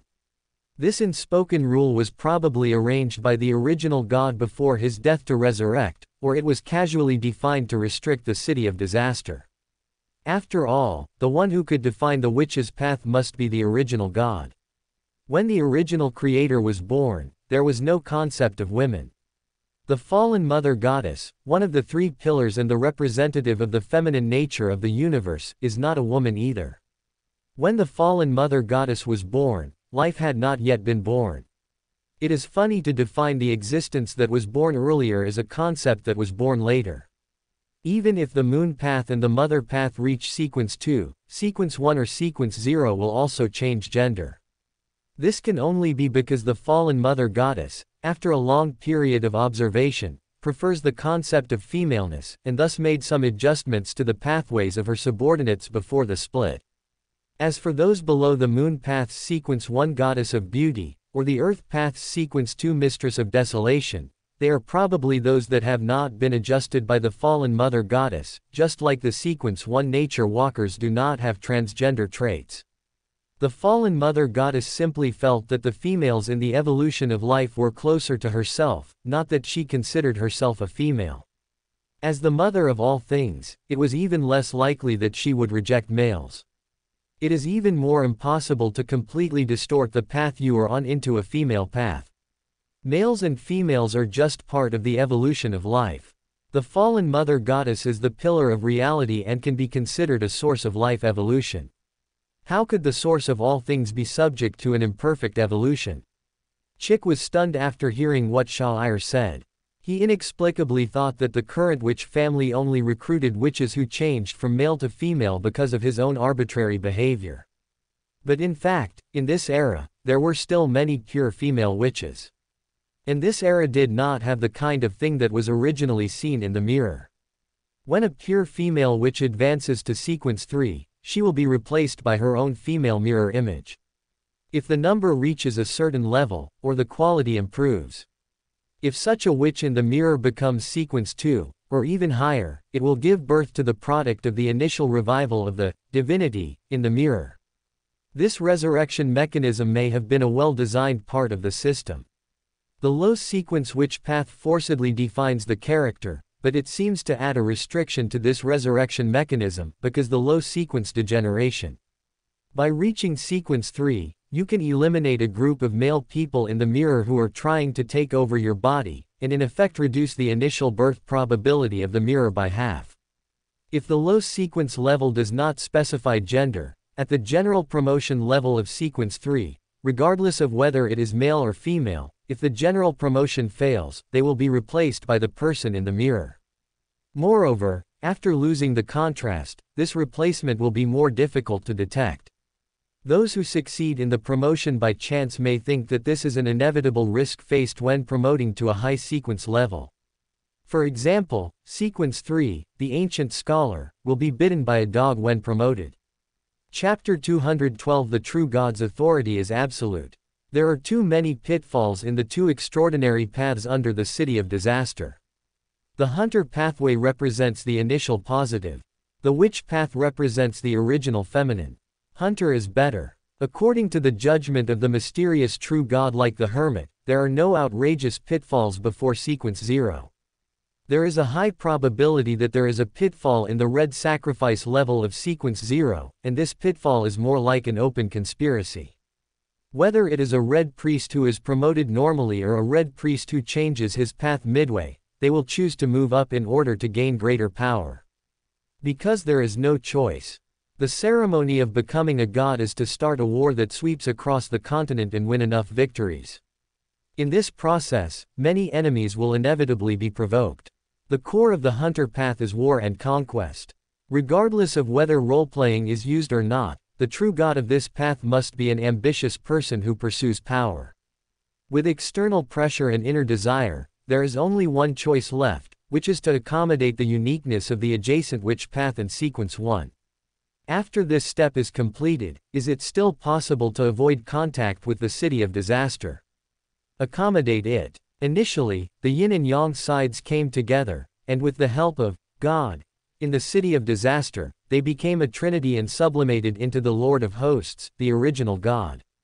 As long as you follow the steps, there will be no chance of resistance, and even the time travelers with inflated status will be no match for you. This is a road to heaven that is sure to lead to death. Every red priest who successfully ascends to the throne of God is almost certain to die. The second blasphemous stone tablet records that red refers to the red of war, and the priest can be understood as a worshipper of the essence of power. Sacrifice can naturally bring power. Power that can benefit the true God must be of a high enough level. This authority itself is a pitfall. Can you gain power by sacrificing your humanity to your own divinity? Can you gain power by sacrificing your spirituality to a higher level source? Every gift has its price. The most troublesome red priest has the power to exchange lives for power. The red sacrifice can also naturally influence the people around it, making them become inflated.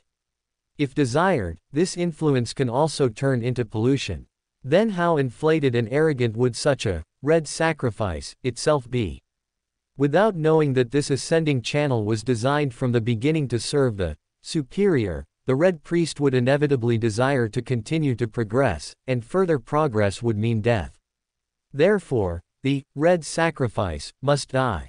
It is difficult to solve God's backup plan, but it is much easier to solve the red sacrifice. The witch path is a dark pit. Sequence 3, the immortal witch is a threshold.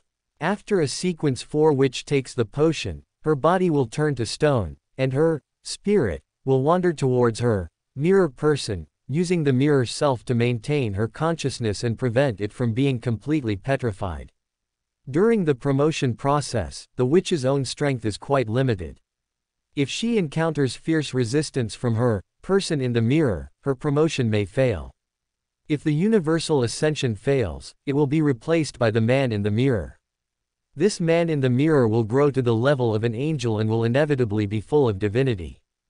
After that, it will be up to the original creator to be resurrected, or the original God, one of the original personalities, to be resurrected. The witch is at a disadvantage in this level, because a witch who can be promoted to a demigod is definitely not a good person. Faced with such an opportunity to turn the tables, it is impossible for the witch's mirror image not to fight to the death. As long as the original body dies, the mirror image will seamlessly inherit everything, and even the best sisters will turn against each other. Male witches are better. If the person in the mirror is a man, you can try to enslave and charm him to reduce his resistance. Even if the general promotion fails, the male person in the mirror who wants to take over everything from the witch will collapse because of the mismatch in souls. Once the collapse occurs, the witch and the person in the mirror will die together, which leaves room for negotiation and discussion. That's why the hermit thinks that sequence 7 can undergo perfect sex change, and it must have been deliberately designed by the original God. Normally, it should be like the hunter next door, when promoted to sequence 4, and the body is transformed into an incomplete mythical creature. Because of the power of masculine divine, the gender will change while transforming the body. Sequence 7 potions are at this level, and the sequence 7 witches' values in all aspects have not decreased. This is obviously abnormal. According to the hermit's calculations, if a male only becomes a female at sequence 4, then by the time the general level reaches sequence 3, the male person in the mirror may be able to occupy the already feminized body due to the short time and the lack of major cognitive distortion. Sequence 7, on the other hand, changes sex early on, and suffers through 3 sequences of pleasure, pain, and despair. Apart from still pretending to be a man, he is essentially no different from a woman. When the man in the mirror wanted to take over the body, he found out that the size was wrong and the system was not compatible. Both the body and the man in the mirror were scrapped. This looked like a code written by the original God to restrict the operation of the primal creator. This includes the apotheosis ritual of sequence 0 feet original witch, in the witch path, and exposure to the pollution of the chaos sea. It is convenient for the original God to be resurrected in the witch, and it can also use the power of the chaos sea to suppress the influence of the original in the mirror that may have been born on the sequence witch. If the negative and positive paths do not force a change of gender, even promotion to demigod will not force a change. The witch path will be renamed the disaster path. In sequence 3, the male will fight with the male mirror man on the Great Tao, and the female will fight with the female mirror man on the Great Tao. Whoever wins will lose their true form, and whoever loses will lose their Tao. Whoever wins between the original body and the person in the mirror will get everything. The original body cannot exert much power yet, which is naturally beneficial to the person in the mirror. It would be abnormal if the person in the mirror did not fight hard. If we ignore gender differences and treat men and women equally, who can still see the problem with this approach? This is a problem that everyone will encounter when they get promoted.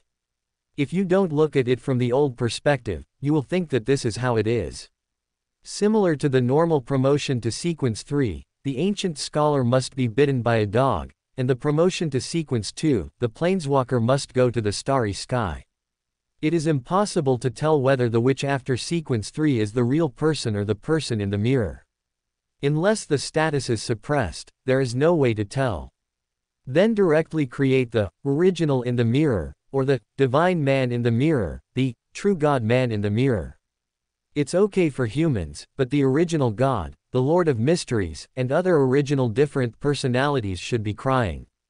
This information flashed through his mind, and Shah-Ir looked at Chike and said half-jokingly, "The authority of the true God can absolutely influence each other.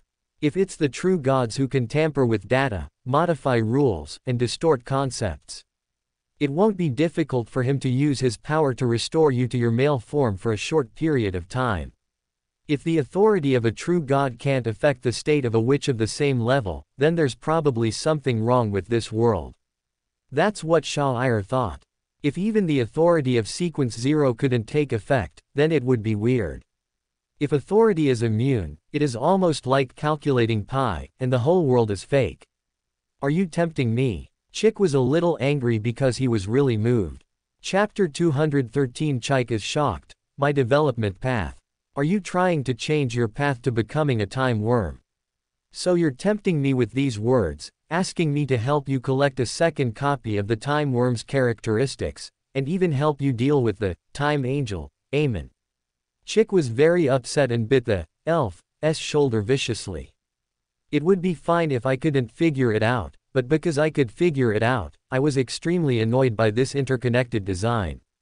When Shah-Ir asked for the characteristics of the time worm, Chike realized that this elf must have felt that the storm path had reached its peak. Although being contaminated by the chaos sea could unleash the combat power of the Angel King, it also meant danger and the inability to advance to sequence 1. Even if he possessed the extraordinary characteristics of a sequence 1, he could not advance because he was contaminated by the chaos sea.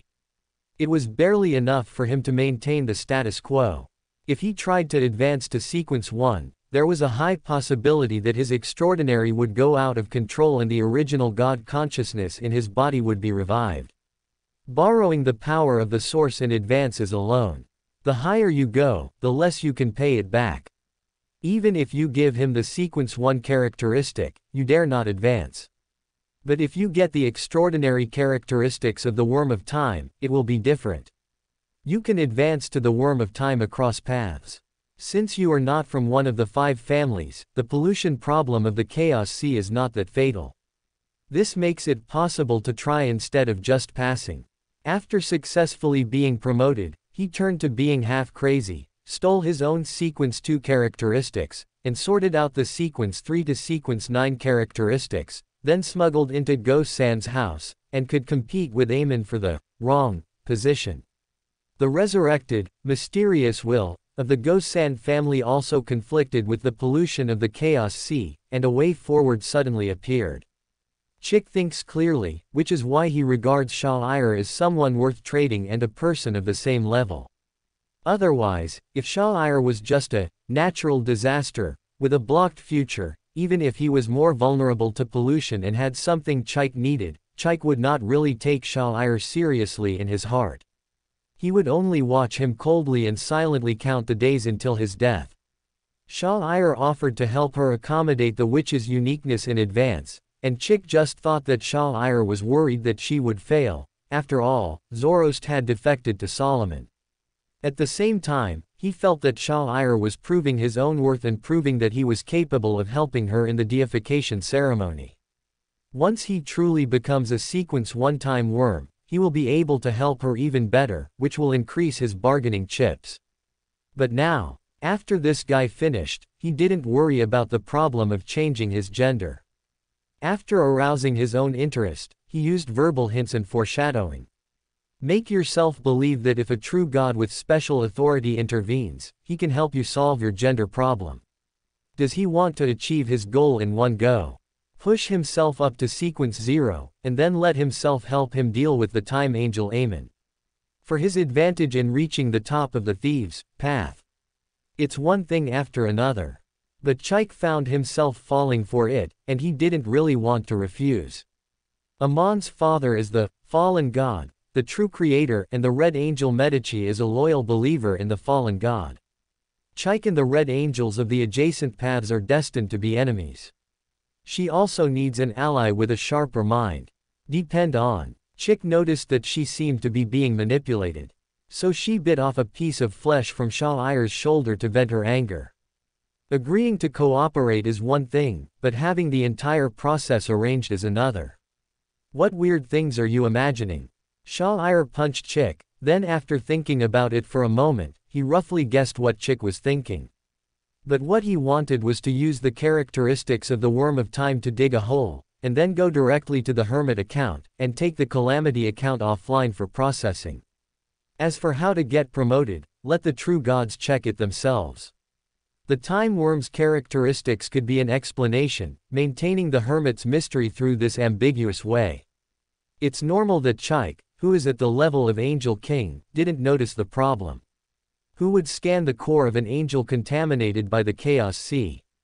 Aren't you afraid of catching a glimpse of the Chaos Sea's shadow? Or getting electrocuted by the elves? Even if it is not so serious, isn't the advantage of Chick choosing the third way because of this kind of spying? Didn't she choose to take off her clothes just to stay away from the pollution of the Chaos Sea? Moreover, the reason why a hermit is called a hermit is because he has the hidden authority at the level of a true god.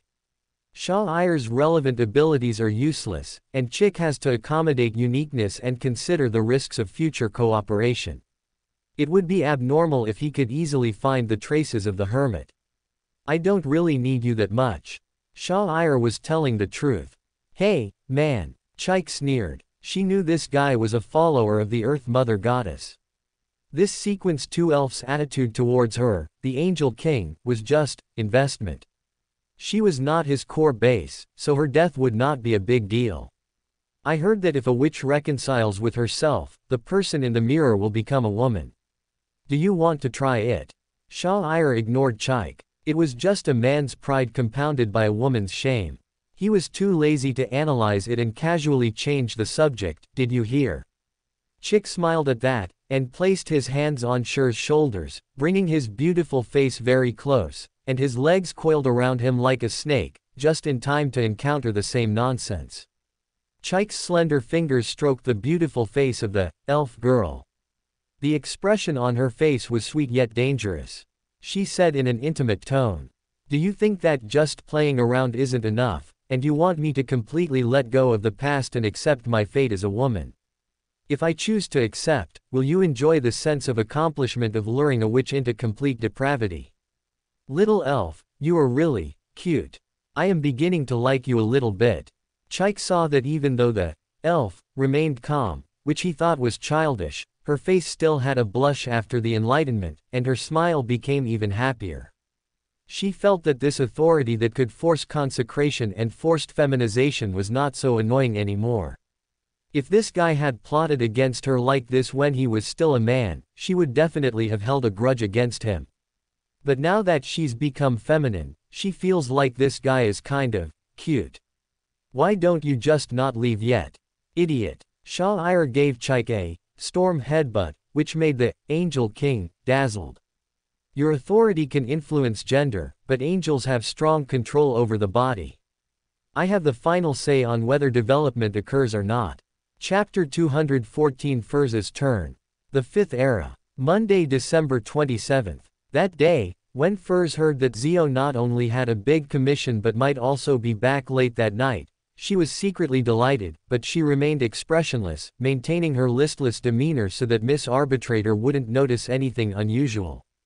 After Zio left, Furz, who had been staying at home with her hair casually tied up, started to dress up for the first time. She even reluctantly put down her beloved cigarettes and dressed as if she was going to attend a literary salon hosted by aristocrats. After finishing all this, she quickly tidied up the room and then silently confessed to Mr. Fool in her heart. No matter how you look at it, it's a bit embarrassing and offensive to ask Mr. Fool to help pass on the message for something like making an appointment. Fortunately, Mr. Fool is not human. Since Mr. Fool is not human, there is no need to be so shy about this kind of thing. Just treat it as a normal procedure. Bang bang. There was a knock on the door. Excluding the possibility that Shu had left and returned, it could be Miss Shanyu, who could even chop people without any expression, was actually a little nervous at this moment, and even had a trace of regret. Was she too hasty in agreeing at that time? Sure enough, this kind of thing was too outrageous to think about. At least, she couldn't agree to it in a place like the Tarot Club. Although no one knows each other at the Tarot meeting.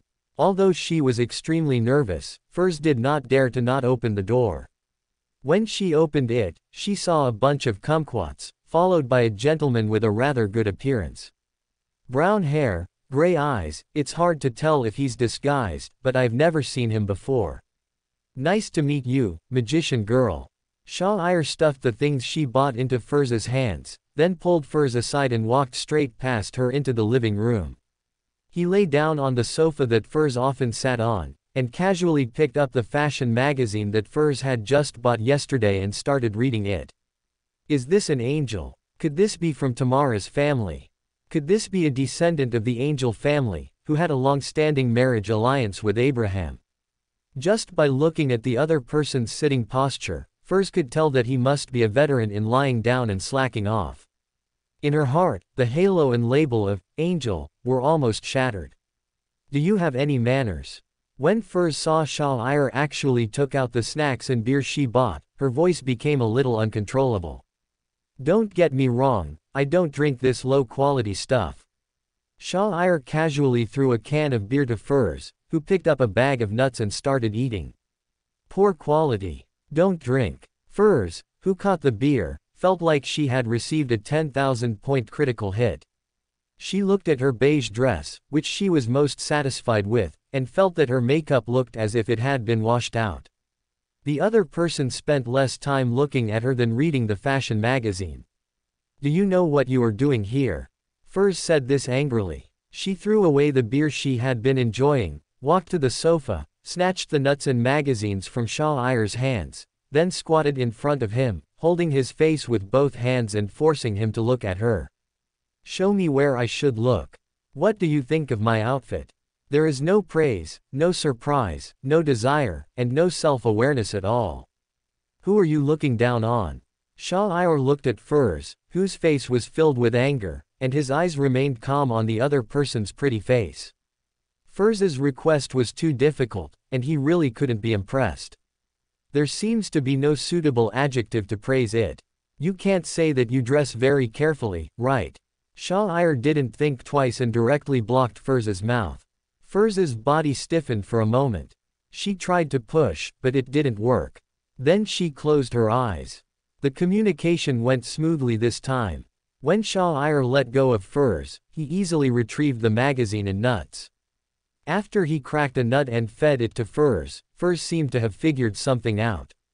She found a comfortable position, turned the magazine to the page she wanted to read, and nudged the shoulder of the man next to her with her elbow. "What are you standing there for? Peel the nuts for me." Shah-Ir wasn't angry either. He put his arm around Fur's waist and peeled nuts, occasionally discussing the contents of the magazine with Furs. He didn't think there was anything wrong with it. Furs didn't think there was anything wrong with this. She had finally figured it out. They weren't on a blind date, so they should just skip it. They are just ordinary pen pals. There is no need to ask so many questions like checking their household registration. After reading the magazine for a while, Furs stood up and took 2 cups. Then he split the beer in half, placed one in front of Shah-Ir, and said, "Give me some face, how much can I drink? Let's roll the dice." Shah-Ir didn't refuse. He just didn't like it, not that he couldn't drink it. "I'll get it." A hint of a smile appeared in Furs's pale blue eyes, and after saying that, she went into the room and found a dice. The two of them played around and got things done naturally. Furs still remembered that she couldn't mess around in the living room, so she took Shah-Ir to her own room. Apart from being a little shy at first, she adapted quickly, especially after realizing Shah-Ir's proficiency. There was nothing to be shy about anymore. After finishing, she took out her cigarette from somewhere and took a deep puff. "As for the image issue, does this matter? If you care, then don't make an appointment next time. We are just pen pals, not a serious relationship." Furs felt no psychological pressure in letting Shah-Ir inhale secondhand smoke. Shah-Ir was not very interested in cigarettes, but was more interested in papaya milk. Furs shuddered, and the cigarette in his hand suddenly burned a little. She originally wanted to scold him, but she started smoking first, and gradually she felt something strange, so she finally put out the cigarette with a red face. "Cigarettes are somewhat unhealthy, so I'd better wait before smoking, as it might cause some delay. Stop messing around and hurry up." At one point, the two of them didn't even have lunch.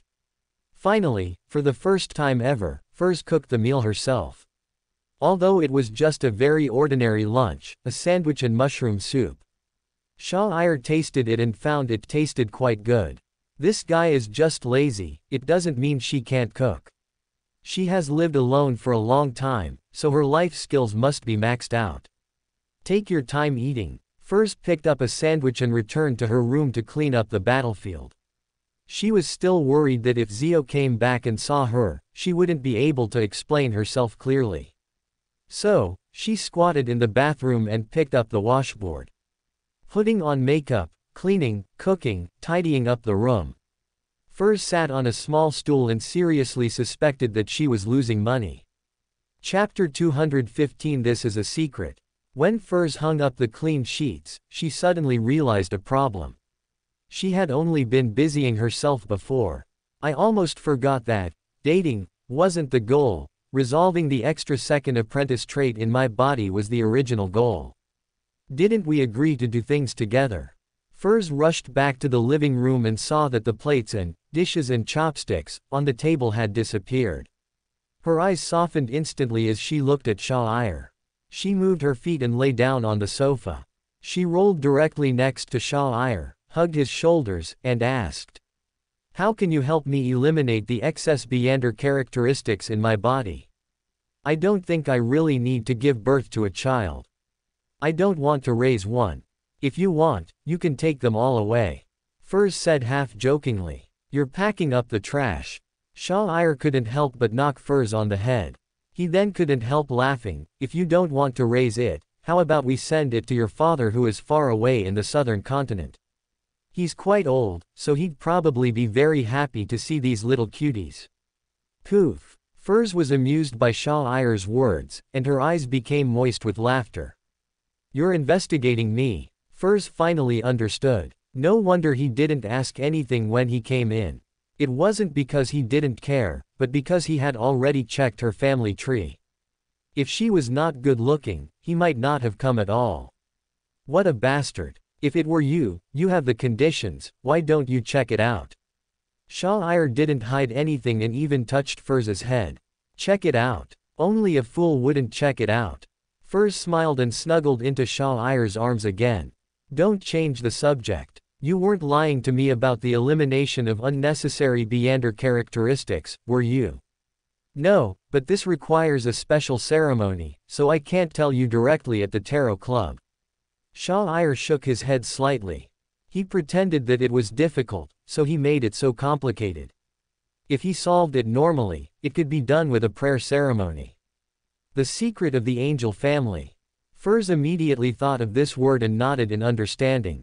She believed that Shah-Ir would not deceive her about such things, and she continued.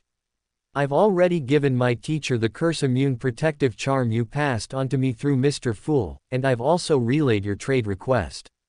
My teacher has tested the charm's effectiveness, and it truly can shield against bloodline curses during a full moon. The teacher is willing to agree to the deal you proposed, but he wants to meet with you. Furs conveyed Dorian Gray Abraham's wishes.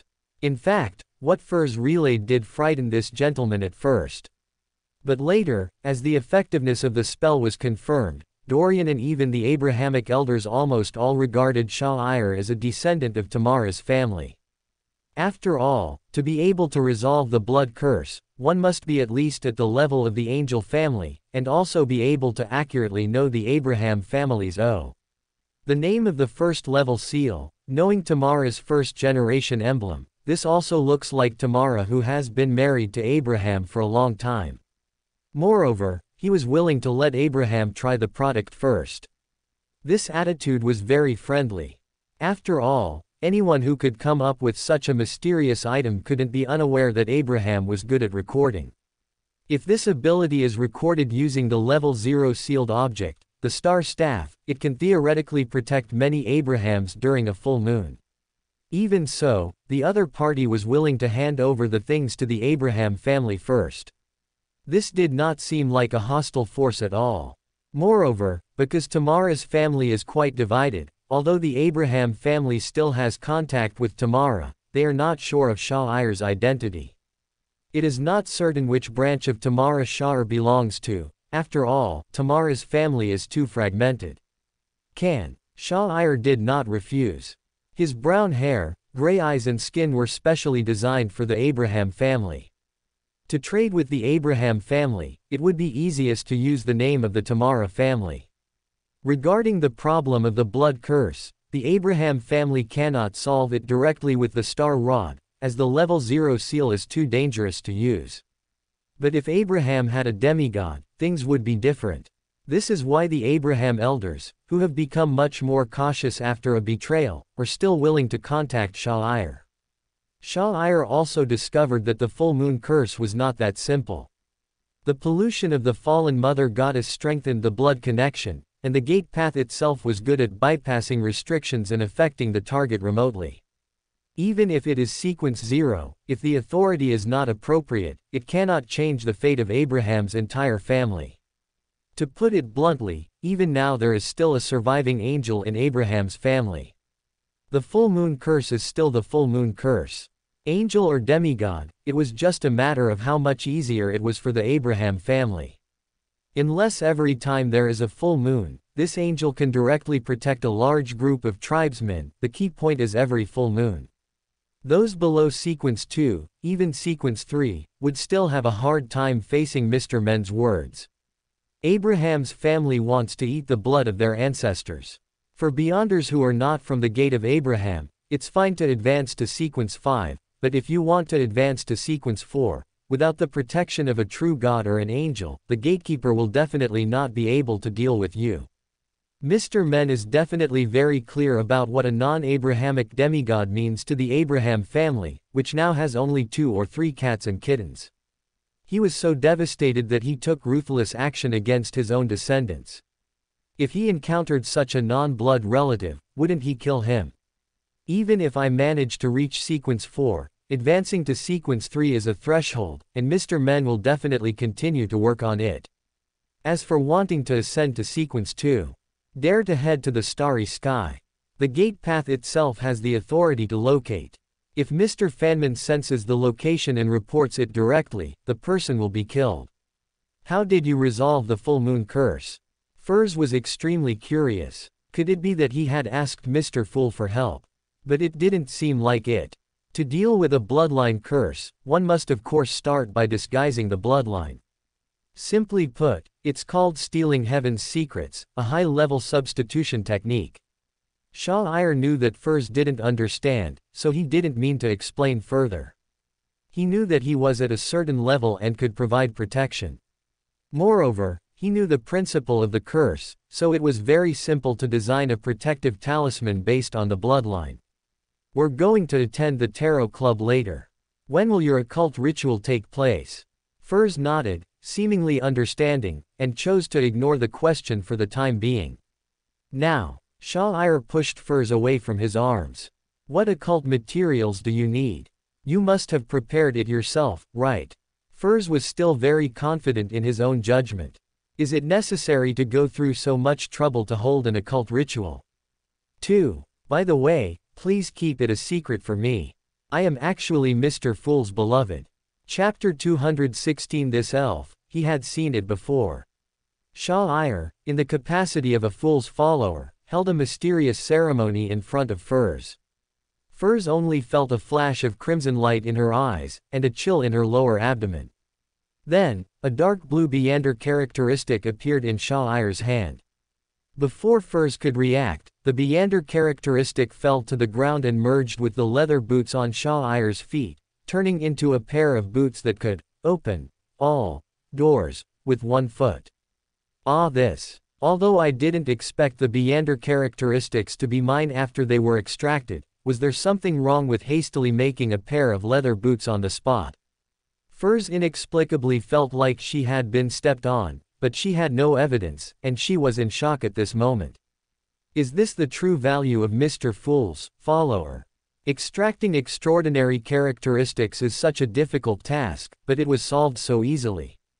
Don't just stand there. I want lemonade. I want freshly cut lemons with sugar. It should be sweet and sour, 60% sour and 40% sweet. The overall taste should be refreshing. Not too sour, not too sweet, and not too bland. After Shah-Ir finished, he blew out the 3 candles on the table, then lay back on the sofa and gave instructions to Furs. Okay, please wait. Furs listened to the maid's tone, took a deep breath, and smiled kindly. Then she walked into the kitchen and saw the dishes that had not been washed at all but were just soaking in water. The smile on her face became more sincere, and she picked up a knife and cut the lemon in half. She even squeezed the juice into the cup on the spot, one by one, like beating eggs, and then added sugar. I almost forgot, I want some more ice. Give me some ice. Sequence 8 tricksters have the spell-like ability to create ice. Shah-Ir's voice came from the living room. Furs raised his hand expressionlessly and pointed at the cup. He began to slowly make ice through the freezing technique. After fiddling with it for a while, Shah-Ir finally got to drink the Mishui Bingcheng tea in another world. Although it was not authentic, it tasted okay. You didn't add honey. Shah-Ir took a sip and then realized the problem. How can Mishui Bingcheng's lemonade be without honey? Doesn't he deserve something more premium? Why do you have so many things to do? After all, guests are welcome, Furs said in a gentler way. Why didn't you say so earlier? Furs snatched the cup and tried to pour honey into it, but was stopped by Shah-Ir. You can't ruin this perfectly cold drink. Shah-Ir added a proper amount of honey into it and then tasted it with relish. I made the perfect cold drink in your hand, right? Drinking cold drinks in this season is really a problem.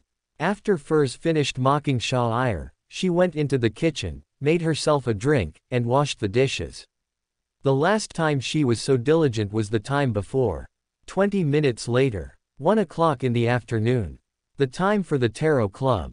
In the gray foggy space, inside the giant ancient palace, all the members of the tarot club sat together. Good afternoon, Mr. Fool. Good afternoon, Mr. Angel. Miss Justice greeted with full energy. Shah-Ir glanced at Miss Justice, and even through some outlines, he could see the girl's vitality and beauty. I really want Miss Justice to see my quail egg-shaped face. It's an animated version after all. Melissa's looks are better than 100 Audrey's, and the value of the mysterious sister is extraordinary. Mr. Angel. Audrey noticed the gaze beside her and looked over in confusion. Good afternoon, Miss Justice. Shah-Ira responded politely and looked away. Although he wanted to share it with everyone in the tarot club, now was not the time. When it was taken out at this time, Audrey couldn't tell that the quail egg in the painting was herself. At this moment, little son Derek really wanted to ask something, but he realized that it was Mr. Fool's reading time, so he chose to be patient for the time being. What's wrong, little son? Shah-Ira asked aloud. He knew that Mr. Fool must need a mouthpiece. Although Mr. Fool already had the small account of the world. But sitting in the most vulnerable world, your presence is really not that strong. Mr. Angel, we were exploring that abandoned temple, and then we met a strange little boy and got stuck in a time loop. Although we have escaped the time loop under the leadership of the Chief Elder and the Shepherd Elder, we have discovered some strange murals. Derek didn't hesitate and quickly told the whole story. This cycle of fate didn't keep the Silver City team stuck for long. How could the painting left by the Angel of Destiny possibly trap the believers of the true Creator? The starting potion of the secret prayer path contains the name of the Angel of Destiny Ouroboros. What really made Derek uneasy were those evil god murals. Wait, little boy. Alger noticed the problem and quickly asked, "What's that little boy's name?" He said, his name was Jack, and he and his father went out to sea in search of the Lord's sanctuary, and they were caught in a storm. Derek told what he knew. In his heart, he was actually wondering how this little boy came to the God-forsaken land.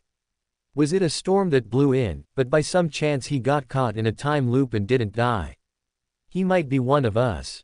I once captured an Aurora Society listener at sea. His child's age is very similar to your description.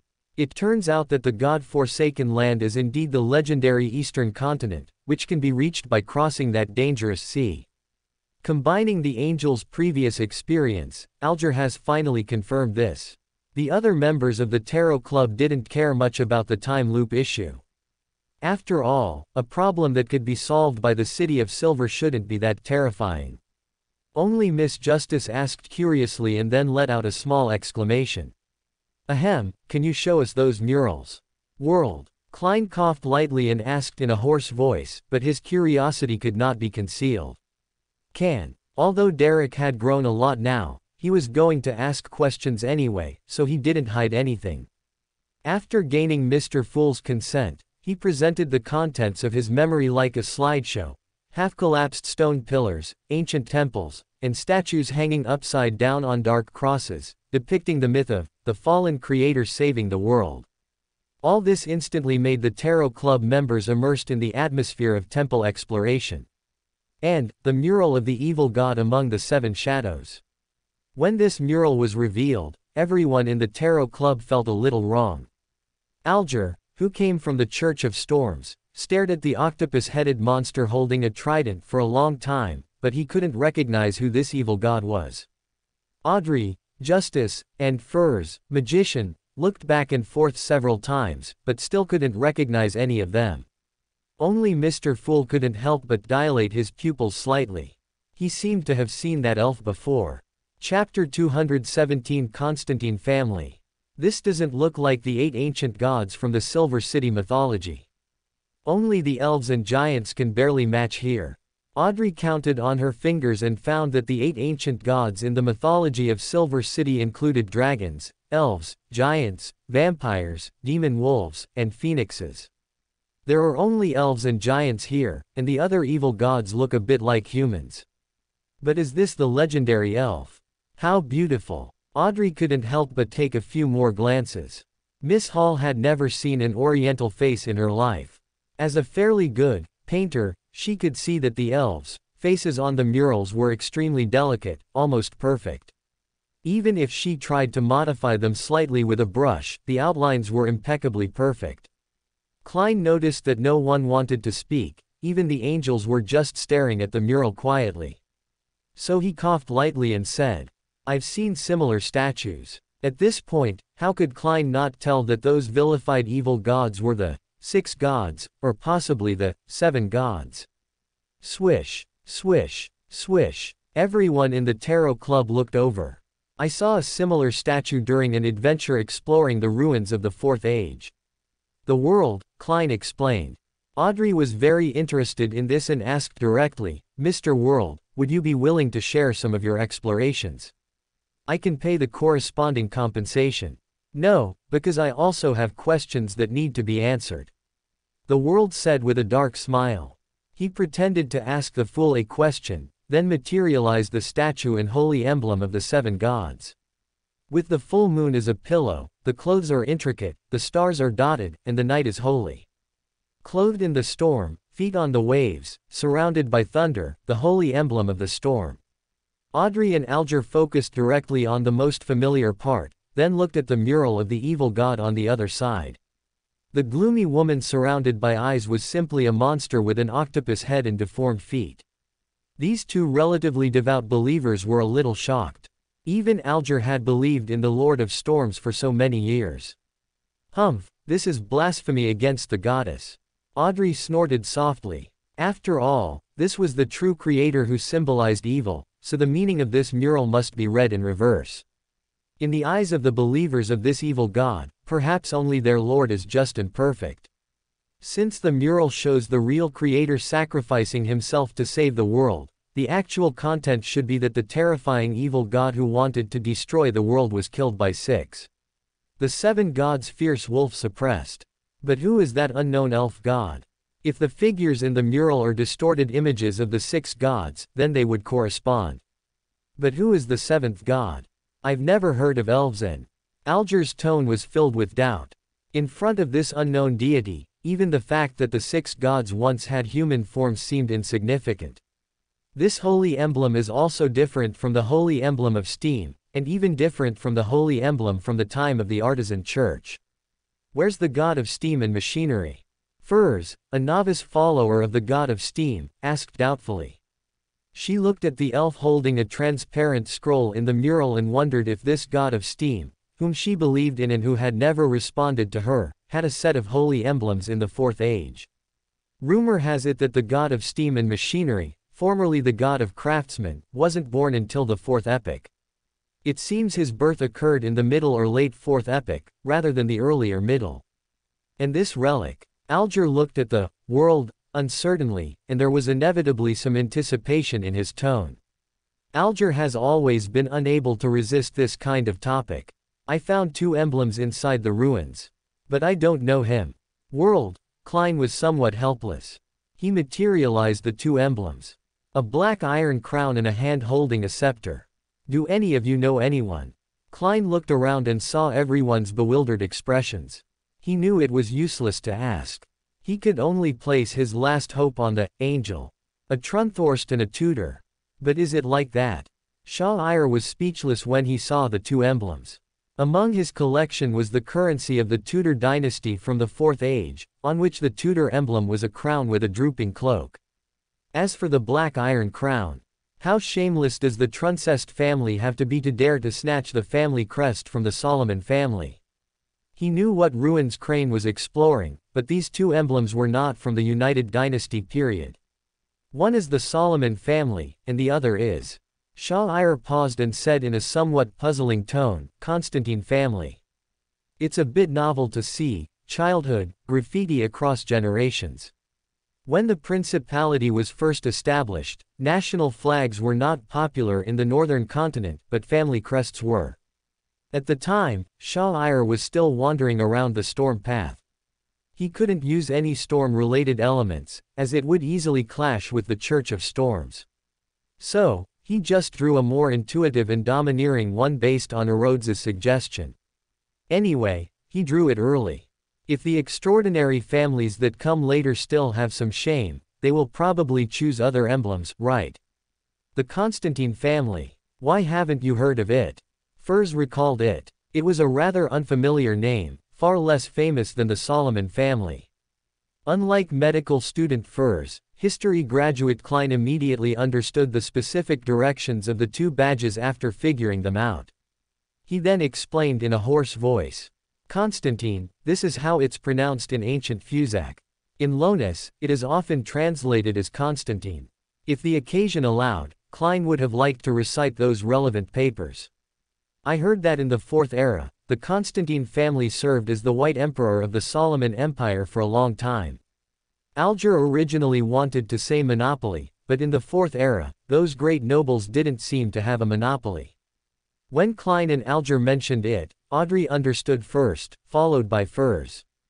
Compared to the rulers of the Solomon Empire, the Black Emperor Solomon family, although the title of White Emperor is also recorded in history, the name of the Constantine family is not very famous.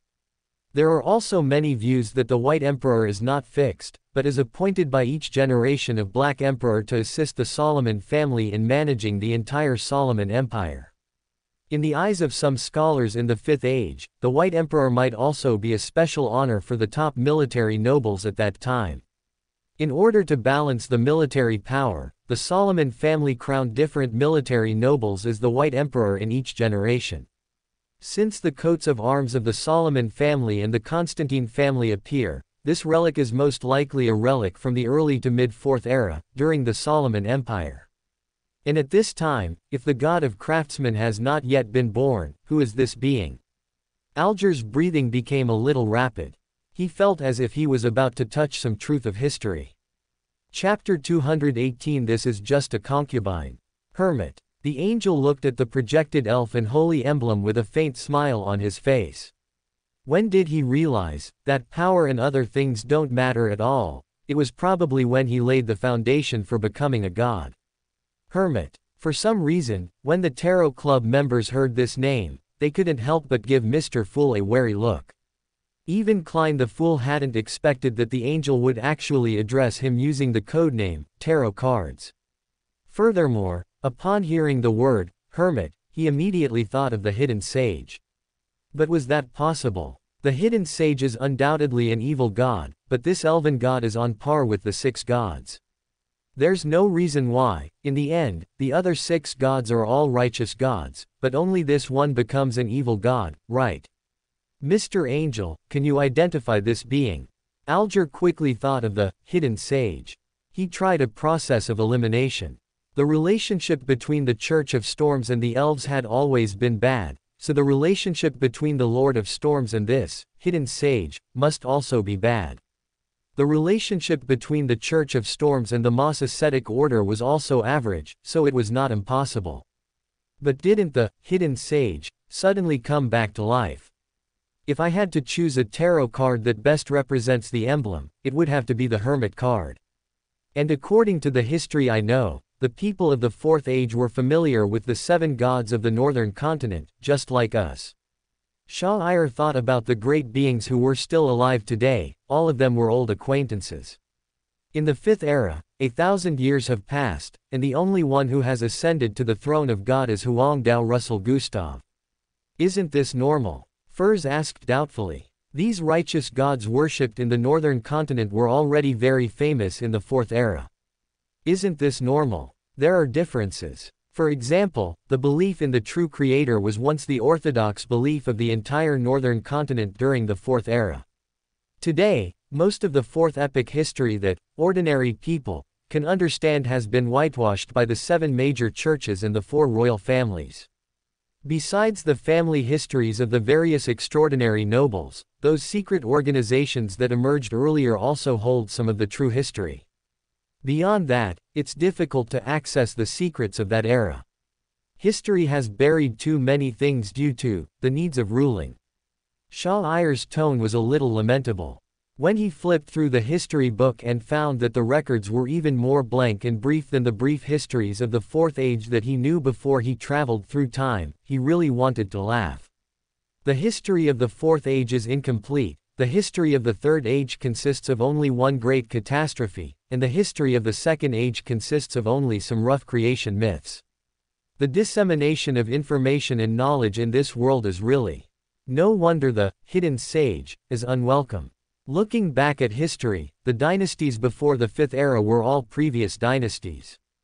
If this hermit was once a mainstream deity worshipped in the northern continent, he couldn't have vanished so completely. Could his former church be the Moss Ascetic Order? The Moss Ascetic Order is indeed the earliest church in the Fourth Era. It seems that the Moss Ascetic Order had very good relations with various churches in the early days. Alger knew that the angel might hold some knowledge of the history of the fourth epoch, but he couldn't ask about such matters. He could only speculate and make some judgments based on the angel's reactions. Alger now suspected that the predecessor of the hidden sage was this hermit, but later this hermit may have gone mad for some reason and thus degenerated into an evil god. Even gods can go mad. Alger was having trouble controlling his emotions and hoped Mr. Fool could give him some pointers. The gods don't really need the church that much. The Moss Trappist order must have believed in hermits in the early days, but later on, they might have been abandoned by the gods. Shah Iyer said thoughtfully. He felt that there was nothing wrong with saying this.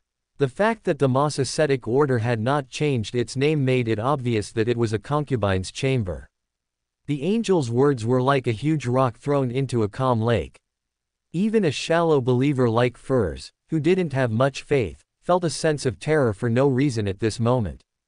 The gods abandoned their own church. Is this the end? Audrey imagined the goddess of night abandoning the Church of Night and couldn't help but shudder. This was an angle they had never thought of, including the pre-modern mankind. If this is true, I don't know whether the hermit is crazy or not, but the Moss ascetic order is definitely crazy. The one who suffered the most damage at the scene was Little Sun, because Silver City was suspected to have been abandoned by their creator. How could a god abandon his church? Audrey couldn't help but retort. Although she knew that the gods could do so if they wanted to, the church had been helping the gods spread their faith, and the gods had no reason to do so. Who knows? Maybe it's because they love different races. At least for now, Shah Iyer has no feelings for the Moss ascetic order. He had a better impression of the Church of Night, which required people to sign in and punch in for their wages, than he did of the Moss ascetic order, which he might have toyed with. After all, she is just a concubine. Elf. Audrey understood a little bit. The favorite race of this elf god must be the elves. It didn't seem so difficult to understand why he abandoned the Moss ascetic order, which was mainly composed of humans. I know that the Church of Mother Earth also controls part of the Storm Path. Storm Path Beyonders can also be found in the Fainaport Kingdom's navy. Alger added, looking at the hermit on the mural, who was closer to the Mother Earth. Just from the standing position, you can intuitively see the distance. These things are too far away from us. Many of them are not worthy of our understanding until we reach a certain point. The angel shook his head and looked at Mr. Fool. He didn't even bother to pay attention to us. Didn't he think that it was pointless to talk to us about things of this level? It's all in vain to guess for a long time. Mr. Fool is just like watching a play. The angel's interruption also made everyone realize that Mr. Fool didn't care.